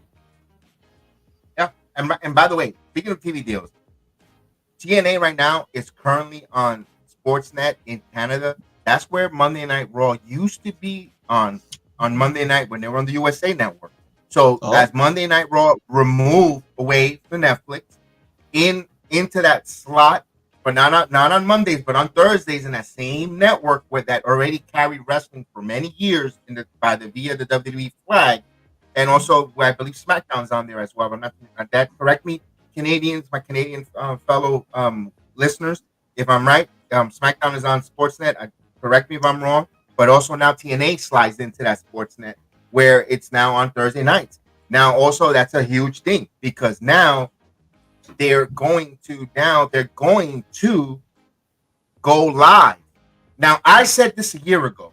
I sniffed this a year ago, and I got the videos there. I said at the Rumble. I've been saying it, and I even said it throughout the whole course of the year. I got a little bit of heat for some people on the WWC about it, but I didn't give it. I stood with my laurels. What I said, it came out of my mouth, and I stood by it. I said WWE was going to purchase, and they didn't say they purchased the TNA. Again, they're working in a multi-year together agreement. But I say, they were going to be partners. They were going to work. They were going to purchase it because last year on this time they were going to change the names to pay-per-view to premium live events. They were using verbiages and terminology of TKO, WWE, and then we saw Jordan Grace. Then Trinity came over. Then we started seeing the working relationship with NXT. Then to see the titles being defended on PLEs for WWE, and we seen the Knockouts title. We saw the title, vice versa, And I go, wait, there's that working relationship. Then the final resolution, I thought they were going to announce this partnership there in Atlanta, but what a best place to name it in Genesis, in the beginning. If you look at the word, if you read the Bible, in the beginning there was the word, and of course in the beginning, Genesis. That's called Genesis. So I'm glad that came true. I'm excited. I'm ecstatic, and I know that's going to work there. And I got Tony says, let me read this one. If WWE is going to have TNA guys part of the Rumble, then I think it's time to make it more than the Super Royal Rumble. They've done it in the past. Tony. They've done it in the past. You know when I think they'll do that? When they do 2 nights of the Rumble, Tony. Because if they do 2 nights, if they announce 2 nights, and I don't know if that's going to happen, guys. I don't think WWE is not going to do 2 nights in the Rumble. Case in point, the reason why, because of the NFL. They have to find the right dates. They got to find the right time to put the Rumble on a Saturday and a Sunday. It's usually in between the Super Bowl week, when they have that break. But here's where it gets convoluted, Tony. If they go to an extra football, another extra game, 18-game schedule for the NFL, they look like they're gonna add more and more game, and they're trying to push the Super Bowl to President's Day. That might get in the way of the Rumble, but WWE wants to work nice with NFL. But to be honest with you, WWE's competition is really the NFL. So it's a convolute there. I would love to see that a super where you're gonna have TNA representation there. At least give me 5 TNA top men, 5 NXT, and give me 20 of the WWE's, and then you have your 30. Or, with the 20 of the WWE, you could mix a legend here and there, 5 or 4 legends returning, whatever the case is, and you could, because let's face it, there's no need. I'm gonna be honest with you, Tony, and I hope you agree with me or not. There's no reason to see either Lotarios or Pretty Deadly in the Royal Rumble. There's no reason for neither to see one of those two. There isn't. They're not going to be. They're not going to win the Rumble. They're just fillers. So I'd rather have a Moose come out instead of no disrespect. No disrespect to Kit Wilson. No disrespect to Lotharios. No disrespect to Pretty Deadly. We don't need to see them. We don't need to see neither one right now in there. We don't need to see Cedric Alexander. We don't need to see Ashanti. We don't need to see none of them there. We definitely or even Apollo Crews. No disrespect. I'd rather see give me a Mike Santana come out there instead of him. Give me something. Oh damn, Mike Santana's in here. Obafemi, even Tony D'Angelo. And I kind of want to see that. Give me, if you're gonna go top heavy with this Rumble this year, bring those type of wrestlers. Like, damn, this is tough. Who the hell is gonna, yeah, I definitely would like to see that. So now that we have the partnership, we had the final Impact. This was recorded in December, so it's kind of tough to. I'm not going to put too much emphasis on the Impact. And when we saw this Thursday that passed, we didn't like the matches and everything was good on that Impact Zone. We didn't like the way they closed out with the face-to-face between Nick Nemeth and Joe Henry. It didn't talk me in the building. I want to say thank you so much that Tessa Blanchard and Jordan Grace just killed it at the end of the main event or the show closing, because you could see there is a lot of dislike and love lost, and they don't like each other, and it showed. And I was like, yeah, I gotta order this. I gotta watch it. By the way, we're gonna be watching it live.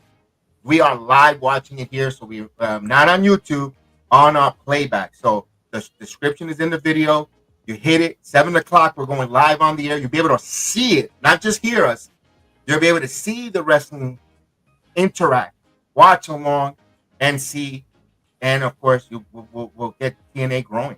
And not only that, next Thursday night, this is another sign that I knew WWE was involved in this. They're going live. So it's been years that Impact, the Zone, is going to come live on a Thursday night. Usually tape.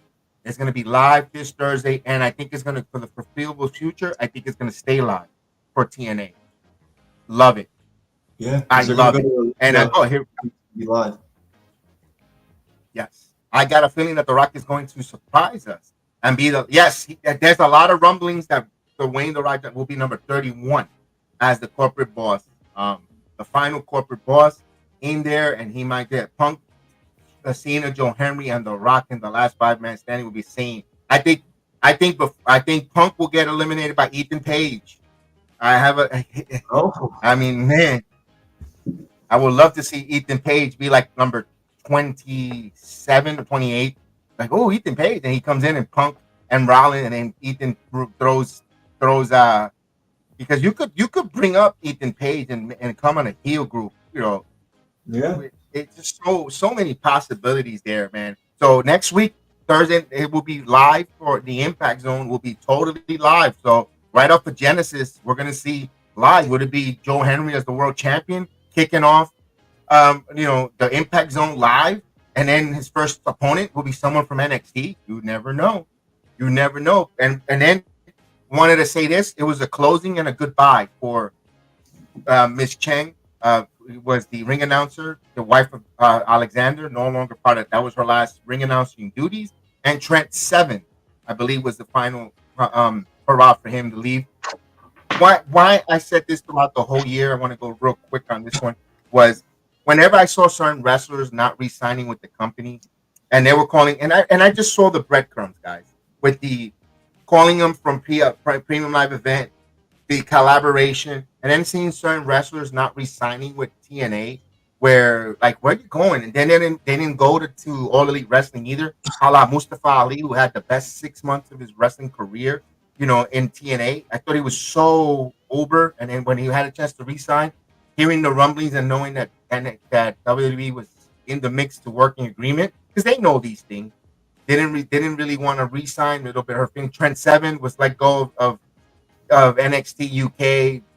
I know his best friend Tyler Bates is there, but there still could be some certain wrestlers are not flocking to sign with TNA or leaving, like Mike Speedball Bailey, who really doesn't fit the WWE type of mold because they're promo heavy. He's more of a wrestler, puts on one of the greatest matches, but again, he doesn't want to work the WWE style, maybe whatever case. You see certain wrestlers not retaining and not staying with the company. I knew that was going to head over that kind of direction. They were heading that direction. And that's why I was like, yeah, I can see that. And I put, kind of the little detective work on that here, with that. So, here you go. There are so many possibilities. I'd like to see Karrion Kross. That's going to happen. That's happening. He kind of teased that on Busted Open, Karrion Kross. He kind of teased that. Karrion Kross is going to have a good 2025, but it's going to happen after the WrestleMania. He's gonna be this year's version of Liv Morgan. I'm going out on a limb right now. Karrion Kross, you know how Liv Morgan after WrestleMania, she wasn't even in WrestleMania. I think it's gonna be Karrion Kross. Karrion Kross is gonna get that push after WrestleMania. They're teasing it now, right now. He's getting it, but I think it's gonna be Karrion's time next, coming after WrestleMania. That reset on there. And of course, then we had SmackDown last night. I'm gonna be honest with you, SmackDown was good, but it kind of felt long in the tooth. Felt long as hell. That was long. Chef fell asleep. My God, and we were fighting. I'm not gonna lie, Chef. I was with you there. I was like, oh, this is end already. It felt long, but whenever you have whenever you have a tag team match with Naomi and Bianca, I mean, if you don't get your juices flowing there, I don't know what's wrong with you. They did that early though. We seen the tag, we seen them winning. I was gonna say, but when we get to see find out. The Wrestling Observer, they might switch to 2 hours in May or June. So just wanted to throw that out there. They said no, but here's the thing. I like how these Wrestling Observers and all these places they like to say these things, but Triple H said that in November, even before this has been said already. They're not splitting the atom. They're not giving you breaking news. They're clickbaiting when they say that, because this was said already a while back. In the summertime, they were going to switch to 2 hours because, again, we said it here on the Heel of the Ring podcast. It's summertime. You're going to ask people on a Friday night when you've been cooped up all winter in your home on a Friday night to give 3 hours to the WWE to sit there where the weather's nice, where you could travel, you could, you don't want to. You're not gonna sit there for 3 hours to watch Raw. Yeah. You're gonna go out and about, to the beach, the pool. You're not going to be running home to watch 3 hours of wrestling. So it makes sense for them to drop it down to 2 hours and then in the fall return it to 3. They said that already. They've been said that. And they also, something that I mentioned before here, Monday Night Raw should be 2.5 hours. But then at that time there was no Netflix when I said it. I said I don't know, and I said I said because network television is hard to give you 1.5 to 2.5 segments. You either buy a full hour segment or a half hour segment. You don't go an hour and a half hour, an hour 90 minutes. You got to buy. So I'm like, the sweet spot for Raw is 2.5 hours. What the Triple H say, Raw going forward might be 2.5 hours long, which was great. It works because we thought Smackdown was a little too fast, especially on network television. And Raw at 3 hours felt like it was too long. So 2.5 hours with that sweet spot on that. So we saw that saying that there. What do you think of the next? What is next for El Campeón Damien Priest? That's a good one, Tony. Could he be going to because maybe Damien's gonna have a little bit of a run and want to get back at his world title, or someone gets in his face like a Logan Paul, because Logan Paul called out Bad Bunny. And I don't think Bad Bunny is going to respond to Logan Paul because there's a lot of animosity outside of the wrestling business. Yes, it's about making money and business-wise, but there's something more beyond friendly culture between Bunny and Priest. Bunny and Logan Paul, they can't. It's political crap. And they're not getting along eye to eye. I don't know if WWE can mend those fences for them to work together. I don't know if they can mend those fences. Yeah, because Logan Paul lives in Puerto Rico, buying land and not paying the right proper taxes, where Bad Bunny is pissed off that they're raping and pillaging the land. There's a lot of politics, and that's just powerful. There's even more to that. I'm not. We could be hours for here. For that check Rican reaction of my boy Alex Poquito, he'll break that down. That's his for a cup of coffee, and he does a great job on that. By the way, I want to give him that plug, that push. And which you don't need it, but it's always good to keep putting them over. And my point is, I don't know if they work well. What a way of getting that sympathy, going after Damien and attacking and working there. Logan Paul, Damien Priest, something there at which comes to match. I don't know because maybe it's going to lead into a Mike Santana, Damien Priest later on. We all want to see that. We all want to see that. WrestleMania, put it this way. So SummerSlam.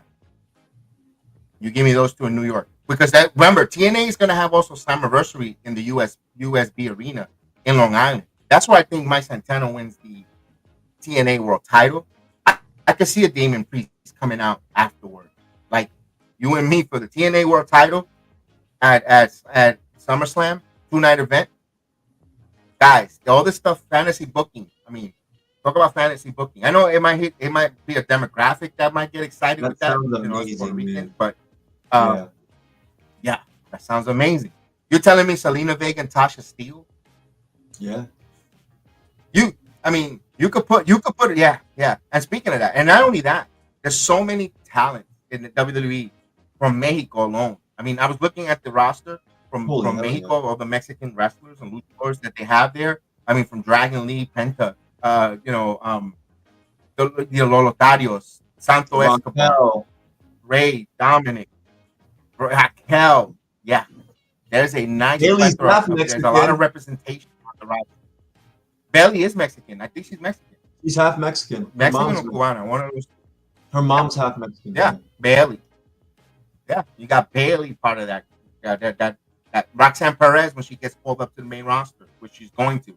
Another Mexican American in the fold. So they do Backlash in Mexico, which sometimes it started off as wrestle votes, as a spook or as a rib or as a joke. Kind of got traction. You know, maybe you could. You know what? You could smell those things. You don't have to be inside the know. If you watch this product for so long, you see how the trajectory goes. You saw how the people in Mexico and Monterrey, when they do those two shows, they've been cramming and asking for the WWE to return to bring up PLE, and they've been gone to the international markets. And you have a large amount of representation. You'll sell that. You know, even Stephanie Bakur is not Mexican, but she grinded and she did cut her teeth in Mexico. She could be a big attraction if they do the PLE in Mexico. You know, it makes sense to print money for the WWE. Also, you know, different places. You know, I know they're going back to France. They're saying that rumor that Nick Khan said they're going back to France again. If they pay money, they'll go back there. If the money is there now, it feels like the WWE turned into, and I know people are going to get upset, kind of like a FIFA or Olympics, where the countries, cities are going to now pay a fee. Because we saw Puerto Rico pay what, $2 million or $4 million to have the WWE Backlash in Puerto Rico. Yeah, they paid a lot of they paid millions, and now France, you know, England, where there was rumors England was trying to get WrestleMania over there, pay a amount of money. Saudi. Remember what was supposed to come? What was supposed to come to? There was a pay-per-view that was supposed to come to Orlando, I think, because I told my brother about this. I don't know what happened. Was it the Royal Rumble last year? They got bid out by Tampa. Yes. Yeah. And I took heat for that. I took heat for that, by the way. A little heat for because they wanted. Listen, I live in Orlando, Florida, and they were supposed to bring it to Orlando, and I was like, I was the one person. I think I was one of the few people that was opposed to that. Don't bring it to Orlando, and the reason because when the Citrus Bowl is a terrible arena. I watched 2 WrestleManias there. When they both WrestleManias, that stadium sucked. At Camp Rome. Yes, that's when they told you it was either Tampa Trop or I was like, go to Trop. Yeah, go to Trop. It's better. It's a better arena. It's better. Its air conditioners closed. It would have been better. For me personally, personal reason, it would have been great. It's right here. To jump on the 408, 10 minutes, I'm there. Went to 2 WrestleManias, but the arena sucked. They've done some upgrades. They've done some. There's no parking there. It's so many different things, guys. It's an inconvenience. It's a uber inconvenience in that arena. Yeah, the event would have been great. That WrestleMania was great, but parking, there's nowhere. You're parking someone's business, giving someone $10 to park in someone, but you don't know if you're gonna get towed. I'm telling you from my personal experience. Yeah, it wasn't. No, go to a baseball stadium that's indoors. They have the parking and the accommodations. Great. When Orlando does something like that and they can accommodate with parking lot stuff, then bring it here. But if they don't want to put it in the Amway Arena or the TDW, wherever it's called now, TF Center, then it's not going to work. That's just my opinion. It's not going to work. It's just there's no parking, there's no space. They were Ubering, shuttle busing people like the NXT from one place to another.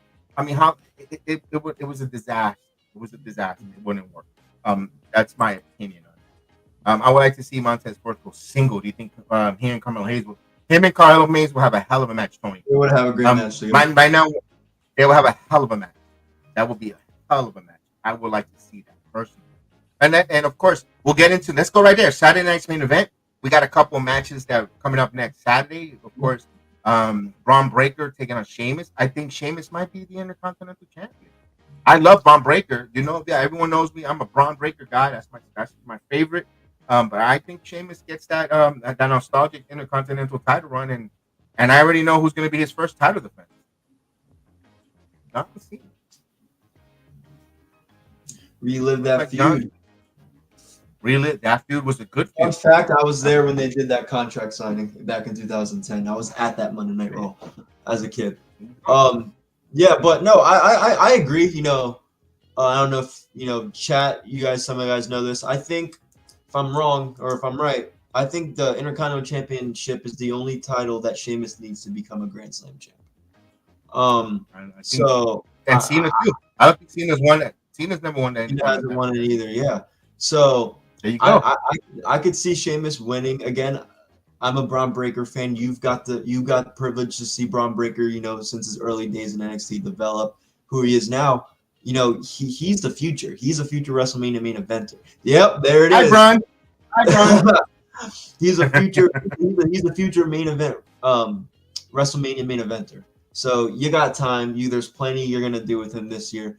I don't see why not. You don't give it to Sheamus. Now, if Braun Breaker retains, completely understand that as the reasons I just said. But either way could go. But I would like to see Sheamus win. It's been a while. Or here's another: Braun beats Sheamus,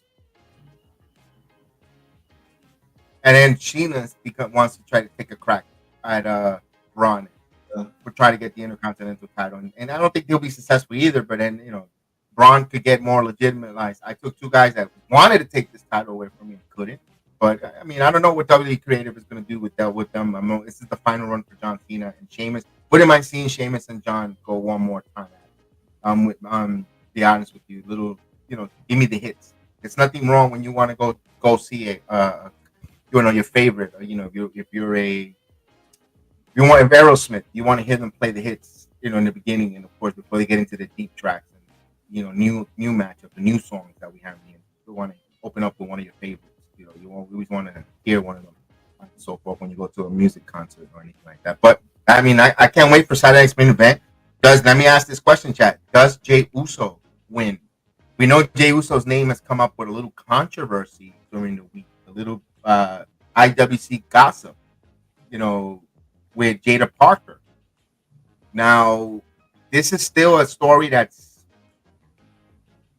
a lot of fuzzy details, all because of a liking of someone else of a tweet that government passed a ban or regulation of collegiate sports athletes where you have to play in your biological sex where you were born with. You have to play in that sport.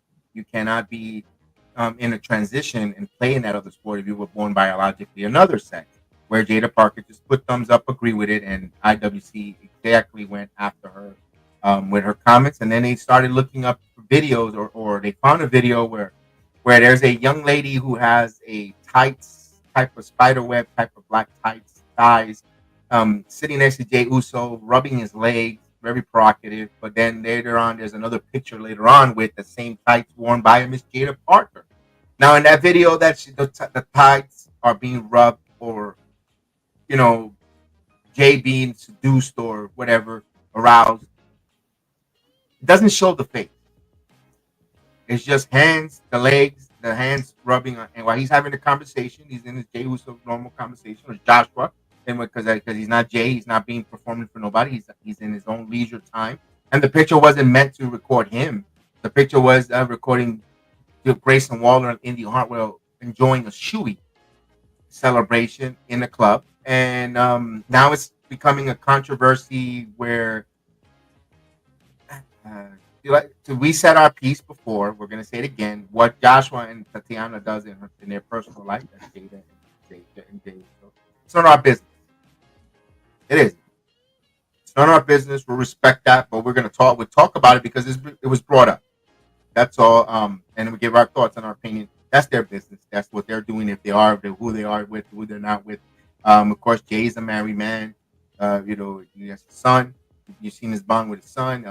You got to be careful when you put rumors or you insinuate things because you don't know the repercussions of our authority of our words, Chris. And I'm going to bring this other one that a lot of people ridiculed, was the one Odyssey Jones Omar. Odyssey Jones was brought up on or has some acquisitions or allegations about some domestic violence and so forth. Now, Omar, aka Odyssey Jones, lives in Orlando, Florida. Whenever there's any charges or anything brought up immediately, you have to wait to go to court.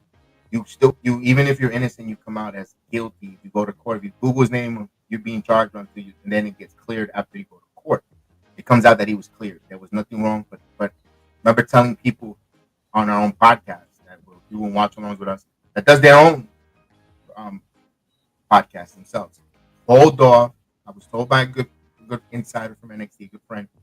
He's innocent, but hold off until the evidence come out, because his name, then you could speak, his name will be clear. And we here in the Heel No Ring podcast, we did not say anything negative about Omar, aka Odyssey Jones. We wanted to wait until the full facts came out before we gave our opinions, our thoughts, and so forth. And then, as reported, he's the one that's got the order protection injunction against the other party, where he's innocent, where he lost his job in the WWE, career spiral a little bit out of control to some false accusation there. And now, he's got to get his life together, start from there. Everyone loves a good redemption story, but you got to be careful before you slander or attack said performer, male or female whatsoever, because you got to make sure you have the full truth. Don't just be, I always tell everybody, be your own islands of relevance. Don't be a parrot. Don't be a copycat, a parrot, because he said it. Wally wants a cracker, you go out and repeat it. So I gotta be careful with the copy and paste on any platform, because there's a lot of copy and pasters and they get a lot of shit wrong, or they copy and paste slander. Gotta be careful, man. Just be your own islands of relevancy. If you want to report news or breaking news or something, make sure you have the right information. We're all guilty. We're all guilty of doing it too. We have made mistakes. We have copy and paste mistakes as well. Just gotta be a little more careful and a little more diligent when we do that. No, I agree 100%. You took the words right out of my mouth. This type of shit could really, obviously make or break, careers, and we've seen it from the past, right? Never really makes it, always breaks it. So I think we just gotta stay out of these people's business, in my opinion. Obviously, we're talking about it. It's brought up. It's something, hot. But I think you stressed it the best, right? Whatever, Jey Uso and Jada Parker, they're only them every week. They're different people outside of those characters. So whatever they do, state should only be between them. We shouldn't, us as people who do this, shouldn't know about it. Oh, what a spicy question, Tony. Yes. You want to answer? You go first. Yeah, will we ever see AEW and WWE collaborating? I feel like they should, for the fans and older wrestlers that want to have their dream matches. It's never going to happen, Tony. Unfortunately, it's never going to happen. There's too much of the, first off, the fans would hate it. Both the diehard WWE and the AEW. It would be good for people who like both, but I don't think it's gonna go well for the fans. The booking, you're gonna tell me you're gonna have Tony Khan, Triple H, Nick Khan, and all these people sit in a room and book these matches, and you're gonna tell me there's gonna be no animosity, no arguing between who goes over and who? Yeah, that's gonna be a big problem. Because Tony Khan's going to want Orange Cassidy to beat Cody Rhodes for the WWE Undisputed Championship. And then it's just going to be a shit. Look, it's something that I would obviously love to see if it could be done right. It can never be done right. It'll never happen. A WWE and AEW collab will never happen. The closest thing we'll ever see to that is if Scott D'Amore pulls some crazy shit and has a WWE wrestler and an AEW wrestler fight in Maple Pro or something like that. That is the closest we will get. And especially with WWE doing this TNA thing. Yeah, never going to happen. Never going to happen, Tony. But I feel you on that one, when it would be cool to see some of the matches. I feel you, brother. But from a business perspective, I can tell you right now, my man, never going to happen. What do you think, Kev? I'll even expand on that. What if, all right, let's say they do sit down, like you said, the heads of the company, and they agree upon who's going to go over, not go over, and wins and losses. But then here's the other issue you're going to have: talent. They're going to look at their leaders or their head bookers and say, "You have me lose. You compromise and agree to me to go to lose." And at the end of the day, wrestlers going to get paid. They don't care if they go over or not over. But then how they, especially in all elite wrestling, where there's a lot of questioning when it comes to Khan. The wrestlers, like, some of them respect him, some of them don't. Some of them think he's a joke, but they're getting paid. So if he tells them, "Hey, you're going to do the job for, you're going to do the job for Carmelo Hayes here, tonight," and you got a guy that's like, in Brody King, he's gonna get mad at Yeah, no, exactly. You're really letting me lose to him? He's an NXT. Mm-hmm. I'm using that as an example. That's absolutely. why it might not work properly. Might not work properly because it's going to be a one-off. They're not going to be working here. I go. So I know you're going to say this question. So what's the difference between TNA and WWE? Because I wanted to bring that, because that's why I said it was going to be a one-off. Here's the big difference. They're going to be working platform for platform, where they're going to make it make sense here. Let me ask this: the WWE, the NXT versus TNA, I didn't feel like TNA got job, or I didn't feel NXT got job. I felt, Wendy Chu lost to Rosemary, where, when and Rosemary turned on her. The Rascals, Zachary Wentz got a victory over Wesley, vice versa. It was something, it actually pushed Zachary Wentz to get that digital media title, although it was a short run, but still, it looked nice to see him with that digital media title, or X Division title. I always get those two confused. That X Division title on NXT television, when Looney crowned, it looked really good for him. Seeing Zachary with a title, it was phenomenal. Seeing that, and it worked. It benefited. Look at what they did to the houses on TNA. The houses now sold out. Where now they're going live. So if it's done correctly, both will benefit, because us as WWE fans or NXT fans want to see TNA wrestling. I know I can tell you from Terrence, I'm going to talk for him, to see Jordan Gray show up like that, for him being in attendance live in the Performance Center. He loved it. It was, seeing me, we got excited to see, because we knew the backstory of Nash Carter, aka Zachary Wentz. Well, he was another one who was falsely accused and got released by Vince McMahon in WWE because of a stupid tweet post of an ex-girlfriend, that claimed that he did an obscene gesture, and he got released. Where in the middle of a tag team, he was a tag team champion with Wesley, and to see him come back and that emotional connection, and they did it right. Those things like that. I think WTNA is going to make it work. I don't know if AEW doesn't have the experience, or the owner doesn't have that experience, or not that fear, that professional respect from his talent, because it shows. Yep. It shows. It shows. That's the only issue. And I know, as a fan, you'd rather see a dream match happen or concern who wins or loses. No, because it's scripted, Tony. I agree with you. It's scripted. It doesn't matter who wins or loses. To be honest with you, because I'm gonna be honest with you, I don't quite remember who won between Rock and Hulk Hogan. That was the biggest dream match of all time. I tell me who won. All I remember is that stare down between both of them, and hearing the crowd and the Rock rubbing his eyebrows, soaking it in. That moment, those moments. That's what you remember. Is the moments, the moment, the emotional moment that you went through at that moment, at that time, in your head, is what fans, as your fandom in wrestling, is what captivates you. Not who won and lost. Although I still get mad that the Ultimate Warrior beat Hulk Hogan, but it is what it is. I agree. But at the end, it was a moment. It was a moment. Yeah. Those are all those things there. No one. The moment when Undertaker and Shawn Michaels took one and on for the last match. So the moment where Ric Flair. No one remember Ric Flair got, but the moment when Shawn Michaels said "I love you" and just super kick, which I was there in attendance. It was, those are moments that you remember, that you call, and that's what.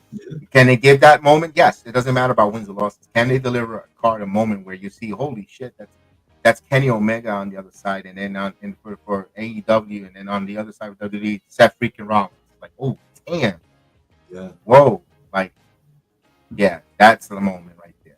Those are the type of deals that you want to see. You know, like the way we want to see Santana and make Damian Priest. To us, it will be a damn moment. Like, oh, yo, there you go, let's go. That's the moment right there. Tasha Steele and Selena Vega. You know, my goodness, coming out like, ooh, nice representation right there. You know, things like that. To see Moose and Obafemi, but like, oh, you know, that's where we were. I think that's what you're looking for as well, Tony, when you think about an All Elite Wrestling and a WWE collaboration match there on there. But let's talk about the Rumble here. As we go, we'll be wrapping up soon. The Royal Rumble, we had a couple of opportunities. Rey Mysterio, well, declared last night on SmackDown. He had that match with Kevin Owens. It doesn't look like Kevin Owens will be in the Rumble, but I wouldn't be surprised if he wrecks and show up wrecking stuff out at the Rumble. We also found out that Shawn Michaels will be the contract signing for the ladder match between Cody Rhodes, and actually it's going to be a ladder match with the title suspended in the air between Cody Rhodes and Kevin Owens. Throwback to WrestleMania 10 between Shawn Michaels and Razor Ramon for the 2 Intercontinental titles to unify it. I like that. I love that they're making us now putting Shawn Michaels next week to see that there. MJF and Punk was the greatest storyline for me. Absolutely. Because they made it sense. Punk Max made it personal. He made it realistic. When I mean personal, he made it realistic because he showed the picture of him being that uber young kid wanting to see CM Punk in that autograph signing and looked up to him. And he met his heroes, and he wasn't, you know, we could all relate to something like that. Like wanting to meet your favorites and turn out to be the person you thought it was. Like, ooh, oh, he smoked. I was a kid. I grew up. I don't like any smoke, or you know, whatever. And you feel that never meet your heroes, they say, and then when you meet them and you're disappointed, and now you want to beat them or he slighted you. We all identify. That's why storylines kind of work, because if we could go where you could identify and some realism, or you could put yourself in that shoes, it just checks the box. Remember, wrestling is an escape. Wrestling is an escape from everyday stuff. You get it. You escape to get entertained with wrestlers in a combat sport with stories to entertain us. So that's why I think a lot of people get upset with All Elite Wrestling for just becoming nonstop, spot fest instead of telling some stories. Because okay, we like the spot fest, but we want to get it. We want to think a little bit, or we want to play a little detective, or what if, or the purpose circus act, because we want to kind of forget about my mortgage is due in 2 weeks, or I'm behind in my light bill, or my credit card bill is up, or my refrigerator is half empty. I just want to know about, who is the one that attacked Jade Cargill in the back, and just that little momentarily escape from reality with that wrestling gives you. And I think that's what people get upset with All Elite Wrestling for not delivering it, because they know they could deliver in the ring, but it's just that's the one caveat that's missing, and I can't wait. Hopefully they get that fixed in 2025. I mean, again, we went on it when we talked about Wednesday, and I know tonight is Collision, right? Maximum Collision. I forgot all about. That's a show that's struggling to keep viewership. That was a terrible mistake putting it at 8 o'clock on Saturdays. Mm-hmm. That should be at 6:05 TBS, whatever the case is. Again, not taking the temperature, not knowing your what's up. 6:05 on a Saturday. Before they used to do that with World Champion or World Class, WCW, all that stuff. They should take a little bit of that from it. Also, what's going on with this one more thing with the Grand Slam? It was to me, he was told it was supposed to be a pay-per-view that was supposed to be a stadium pay-per-view in Australia. Then it got downgraded into a smaller venue. Now it's not even a pay-per-view. It's going to be a tape. So Grand Slam was never a pay-per-view. Grand Slam has always been a Dynamite special. They planned to have it in the stadium. They sold stadium tickets. Unfortunately, nobody bought tickets to go to the stadium. They would have had the show half empty. in a stadium like they already do now, but it would have looked really bad. So they moved it inside to a small ass arena. That's it. That's pretty much it. And Grand Slam is always in Arthur Ashe Stadium. It's a small venue. It's always years. It's a dynamite. It's like like the Mistake in the Lake. The one that's coming up, Maximum Garbage. What's the other one? What's that? Bubble Guts. The one that they have with the cages. Blood and Guts. Bubble Guts, yeah. Bubble Yeah. They're having a hard time selling tickets. I think even the TV show went to small. Yeah, but it's nothing wrong. You know what, Tony? It's not really, and Chris, it's not nothing wrong for them going into a smaller venue. No, not at all. It looks better on TV. I'm gonna tell you one thing. Hammerstein looked dope. It looked nice. Yeah. The Hammerstein for them, for seeing the views on X and seeing the clips, it looked great. I'm gonna be honest with you. I was like, oh, okay, look at them doing that. All right. It's not the biggest thing. It's not, but it looks nice. The toilet paper serenading for Ricochet looks nice. All right. It didn't look bad. World's End in Orlando did a phenomenal job, and that's a pretty, not that big of arena, about 7,000 people there. It holds for the UCF Golden Knights basketball team. It's not a big arena, but it looked good on TV as well on the pay-per-view that time.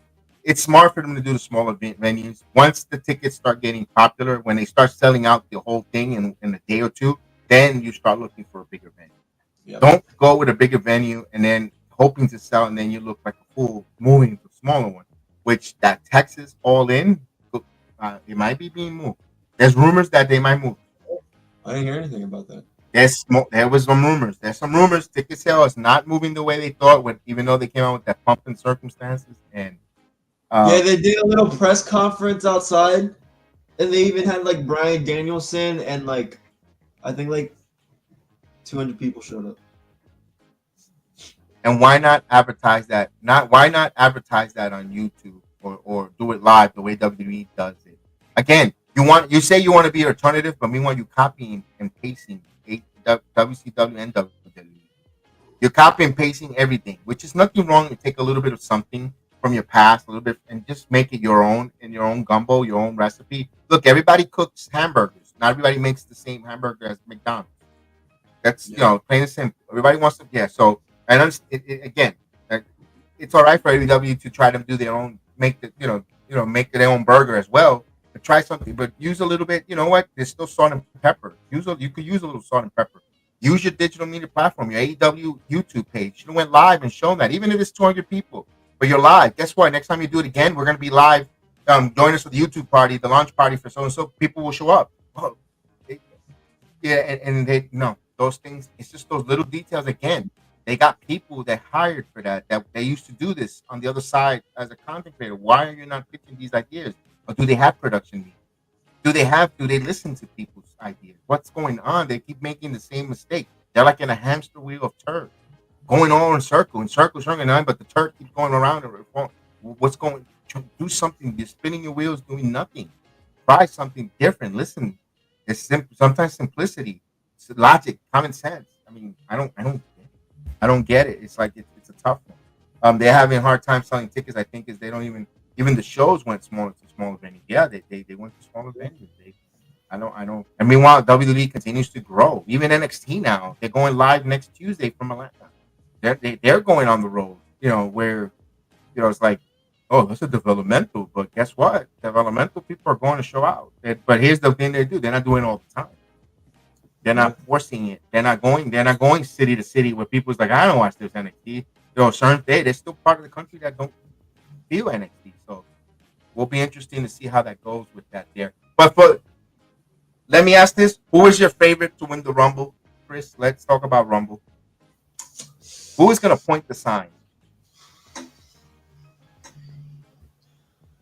Man, that's such a tough question considering how stacked it is. So many scenarios this Rumble could play out.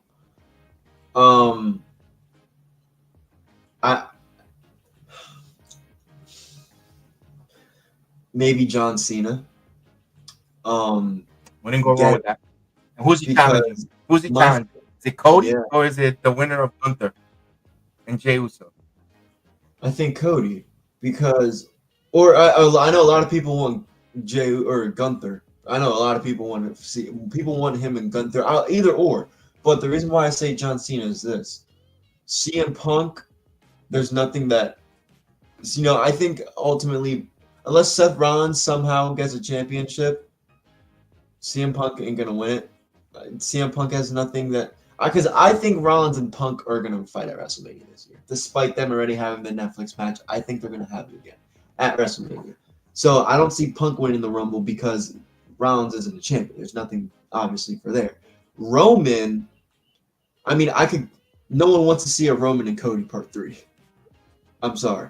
And I just don't see anyone else that could, what they could do with Cena. He could have a match with either Cody or Gunther because the IWC clearly wants it, and he can break Ric Flair's record. Have one more title run before he retires. I mean, people might say, "Oh, well, why would he just win the Rumble to have a few month title reign?" Okay, then we got to see who else, who's hot before the Rumble, because right now Cena's hot before the Rumble.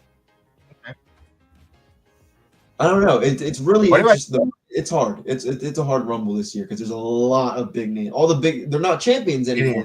They're all in it. It is. It is a hard one because first and foremost, this is like a to be continued question. Heal the Ring podcast guys, to all our viewers, this is to be continued due to the fact we don't know what's gonna happen with creative on Monday night. Just Monday night, Sunday night.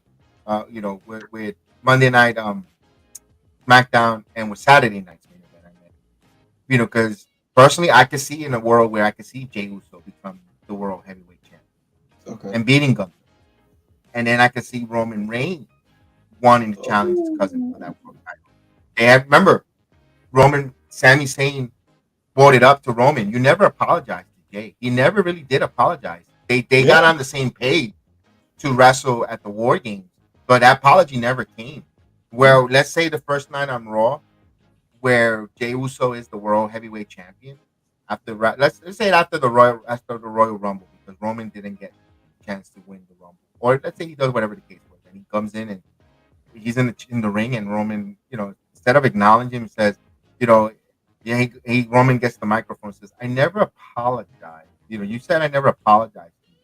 And then instead of say, you think he's gonna apologize, and he whacks him and he hits Jey Uso because he wants a world title shot for Roman and Jey going forward. And then you never, you're off. You got your WrestleMania match right there.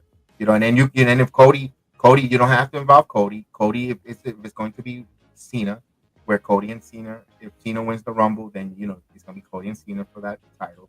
Gunther is being what happens with Gunther next? Nothing. He's going to probably get in that nostalgic match with Goldberg. Goldberg wants that last run, and they had a little bit of a heat back then. And rumors reports that Goldberg is returning for one more match. You could have that up and running. Kevin Owens and Randy Orton is another match at WrestleMania. Randy should be coming back from the injury, probably at the Rumble, to get that going as well, that program. Again, what's happened? I know Tony asked about Damian Priest. Where does Damian Priest go next? That's the question one I don't know, really. That one got me stumped because you can't go Finn. And where does Finn go? With Finn looks like he's going to be a Dominic Mysterio type of thing. I think Dominic is going to go on a babyface run here, where I think Finn and Dominic is going to be the battle between these two, because I think we're going to finally find out what did Finn do with that room, that key for that hotel room at that time that he took. Yeah. To me, I think him and Liv been pulling the strings backstage. They're really the couple, and then they're gonna go with there, and that's gonna have that there where we're gonna see the babyface run for Dominic Mysterio going forward. It'll be interesting to see on that. I think that's somewhere they go with that. We'll see. This is just us speculating, hypotheticals, and going back and forth. Here's the one I was gonna. Tony, you me and you on the same ESP. What does Punk favor for Heyman comes at the Rumble? That's where I was going to get into. Remember how I say Roman might not win the Rumble and it's going to be Cena? I think when it's Roman Reigns' time to go into the Rumble, that's why I think Ethan Page makes sense of eliminating Punk, and then Punk and Heyman. I mean, Punk is so pissed off that he asks Heyman to take Roman's spot at the Rumble for a second of opportunity to enter. That's why, again, talk about all the storylines that you have there, because Ethan Page still has a receipt for when he got eliminated in Chicago, when he lost in Chicago to Trick Williams. So Ethan comes in around 17th, 19th, whatever. Punk is in already, whatever, or Punk comes in after 22.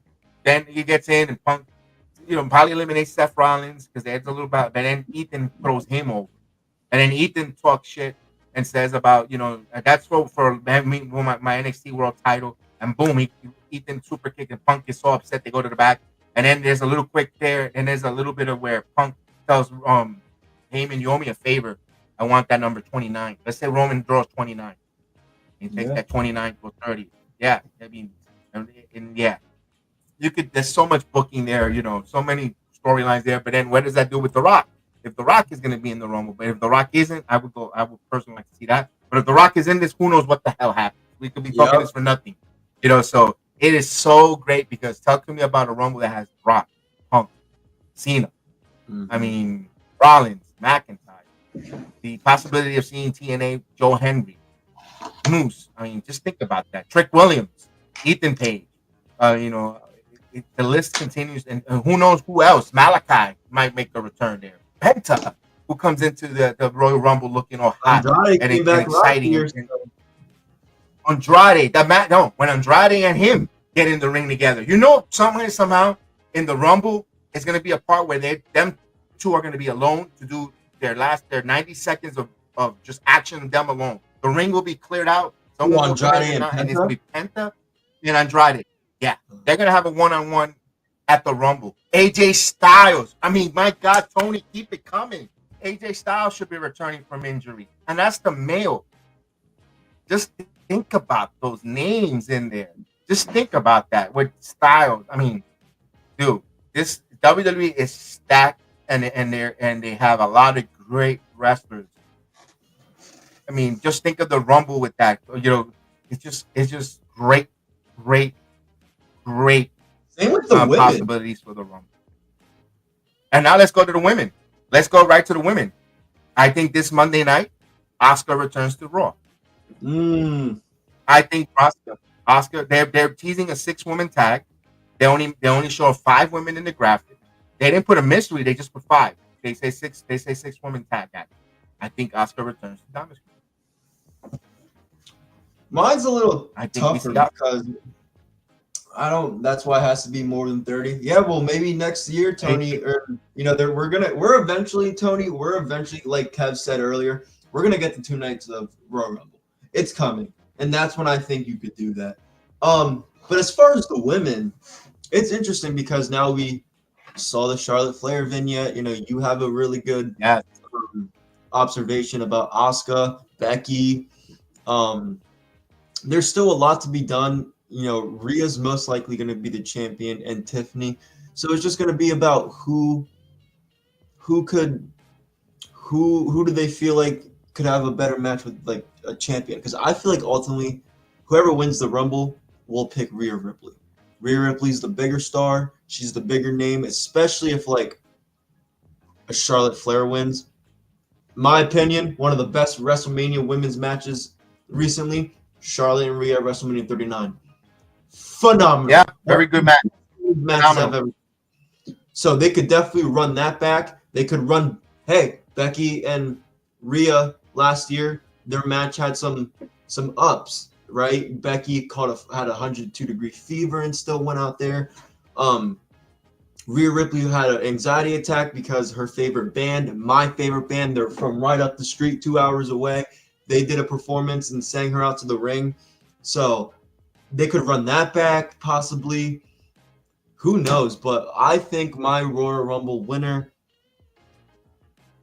I don't want to just throw like a Charlotte, but I hate that they might do this, and it's going to piss a lot of people off. I could see them giving it to Becky. I could see them having Becky come back at like number 20 something and have her win it.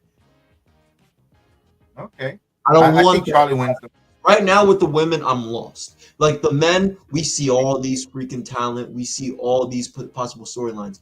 For the women, I'm a little lost on it, and I'll tell you why real quick. Because on the women's side, it's clearly been Rhea and Liv on Raw. Now they had the mid-card title, right? And then on SmackDown, it's Bayley, Nia, Tiffany. I mean, we've kind of, besides those women right now and all those big stars that I just named, Asuka, Charlotte, Becky, without them being there, with now them having a women's secondary title, Kev, I don't know. I can't tell you a woman right now that's hot that I can be like, she's winning the Rumble. Because Rhea Ripley already has a damn championship. So with the women, I'm stuck. I can't give you a Royal Rumble prediction right now, other than maybe them having a Becky come back and win it. I don't know. My thought is kind of not like yours, but along those lines, I can't give you a women's Royal Rumble winner. It's hard to pick one because when you know that the men is going to be main eventing night 1 and night 2, and you want to put your best top card for those nights for main event. So it's easy to kind of predict who might win the Rumble due to the fact on who is the biggest main event for WrestleMania that draws money. Now, when it comes to the women, they have no problem making them either co-main event or the third match between on the top of the card, or we even seen it opening contest. So it'll be interesting to see where they go with that on who they win. Right now, everybody wants to see Charlotte Flair versus Tiffany Stratton. Now, Tiffany versus Charlotte, that's a match that people want to see. They want to see it. If she wins the Rumble, she's going to go after Tiffany because for her, that'll be they already been there, done that with Rhea, and maybe she wants to get Tiffany new blood, and she wants to show her that she's, also chasing her father's record for the most world titles in professional wrestling, not just WWE, because John Cena established that. John Cena is the most winningest WWE world champion at 16 times, but the professional wrestling landscape is 17. So Charlotte might be on that same run as well, on that trajectory to run and get that title. AJ Lee might be a surprise, Tony. That's a great one because can we see a mixed tag match with AJ Lee, Becky Lynch, and Seth and Punk, which has been rumored. The rumors out there with the IWC putting that together. I mean, everything can happen. AJ Lee, you're bringing AJ Lee back. You got Roxanne Perez, who used to look up to her. That's another storyline. Cora Jade, if she wants to. AJ Lee comes back to NXT for a little bit, whatever the case. Bayley, there's so many great possibilities for the women. Like you said, the mid-card title, you don't have to log. You're giving these women a lot of different hope if they're not winning the Rumble because there's still that mid-card title where it's so great. Does Chelsea have a chance, or Jade? Maybe Jade wins the Rumble. It's time for Jade to win because she's been practicing. Not for nothing. Maybe that's why she's been ran off TV for a little bit with that storyline of injury because they're preparing her how to be a Royal Rumble winner to look impressive and preparing her to go out there and because what's the best place to simulate a Royal Rumble match of spots is at the Performance Center because you have a lot of NXT wrestlers, a lot of NIL wrestlers where you could practice with Jade how to come out there for the Rumble, how to eliminate women or certain spots, and then she's preparing herself to look like a glamazon in a Royal Rumble match, and Jade going and let's say she enters at number 1 or and she takes and she wins the Rumble all 30, and because she's been practicing it and building that stamina in the Performance Center, ain't no one gonna deny that Jade should be at the WrestleMania because she was one and she the first woman ever to be at 1, I believe, and win the Rumble. Just think about that and all the hype that will have. Can she fulfill and win? And then she could go after whoever attacked her. You still got another pay-per-view in between. You still have Elimination Chamber.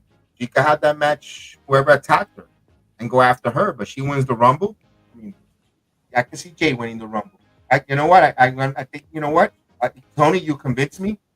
You convinced me. You twisted my arm, and I'm taking Jade with you. I'm going with you. I think Jade wins the Rumble. I think Jade Cargill wins the Royal Rumble. That's a good one. I like it because it makes sense her being in Performance Center for so long. She went on vacation and then she's in the Performance Center working. Why? because they're preparing her how to wrestle or look like a monster in a Royal Rumble in a scenario where she's going to wrestle different people from all different angles, how to eliminate them, how to make sure none of the ladies get hurt by her in spots for elimination with the clothesline or maybe a power slam out. I mean, or power lift and throw out. You know, all those different things, and they're preparing her, they're teaching her, and they're getting her ready and look like $1,000,000 when they do that on the Rumble. So there is no second guessing or buyer's remorse putting her at the main event for WrestleMania. Why not? I mean, they brought her in here to showcase her as a mega star. Now 2025, you got a year in the company. You've been tag team champions around the world. The world has seen you from France to Saudi Arabia to Japan and back. You know, and now it's time to put Jade on that big pedestal of the main platform for her. So maybe it is. Maybe that's where we see a Jade Cargill. I can see that. Pretty good stuff. Good stuff there. That's really good stuff there. I like that. And of course, and then we'll see how it goes from there. And then, well, for that, we're gonna say thank you here for this week in wrestling. Here, this was great. We really appreciate everyone. This was our conversation. Awesome one. I'm glad you got in the ring with us here to talk a little bit wrestling with us this afternoon with us with me and Chris. Don't forget, tomorrow we are going to stream in the Playback TV. Playback TV, you go to Wrestling Heel of the Ring, you see it scrolling underneath there. We are able to watch with us Genesis.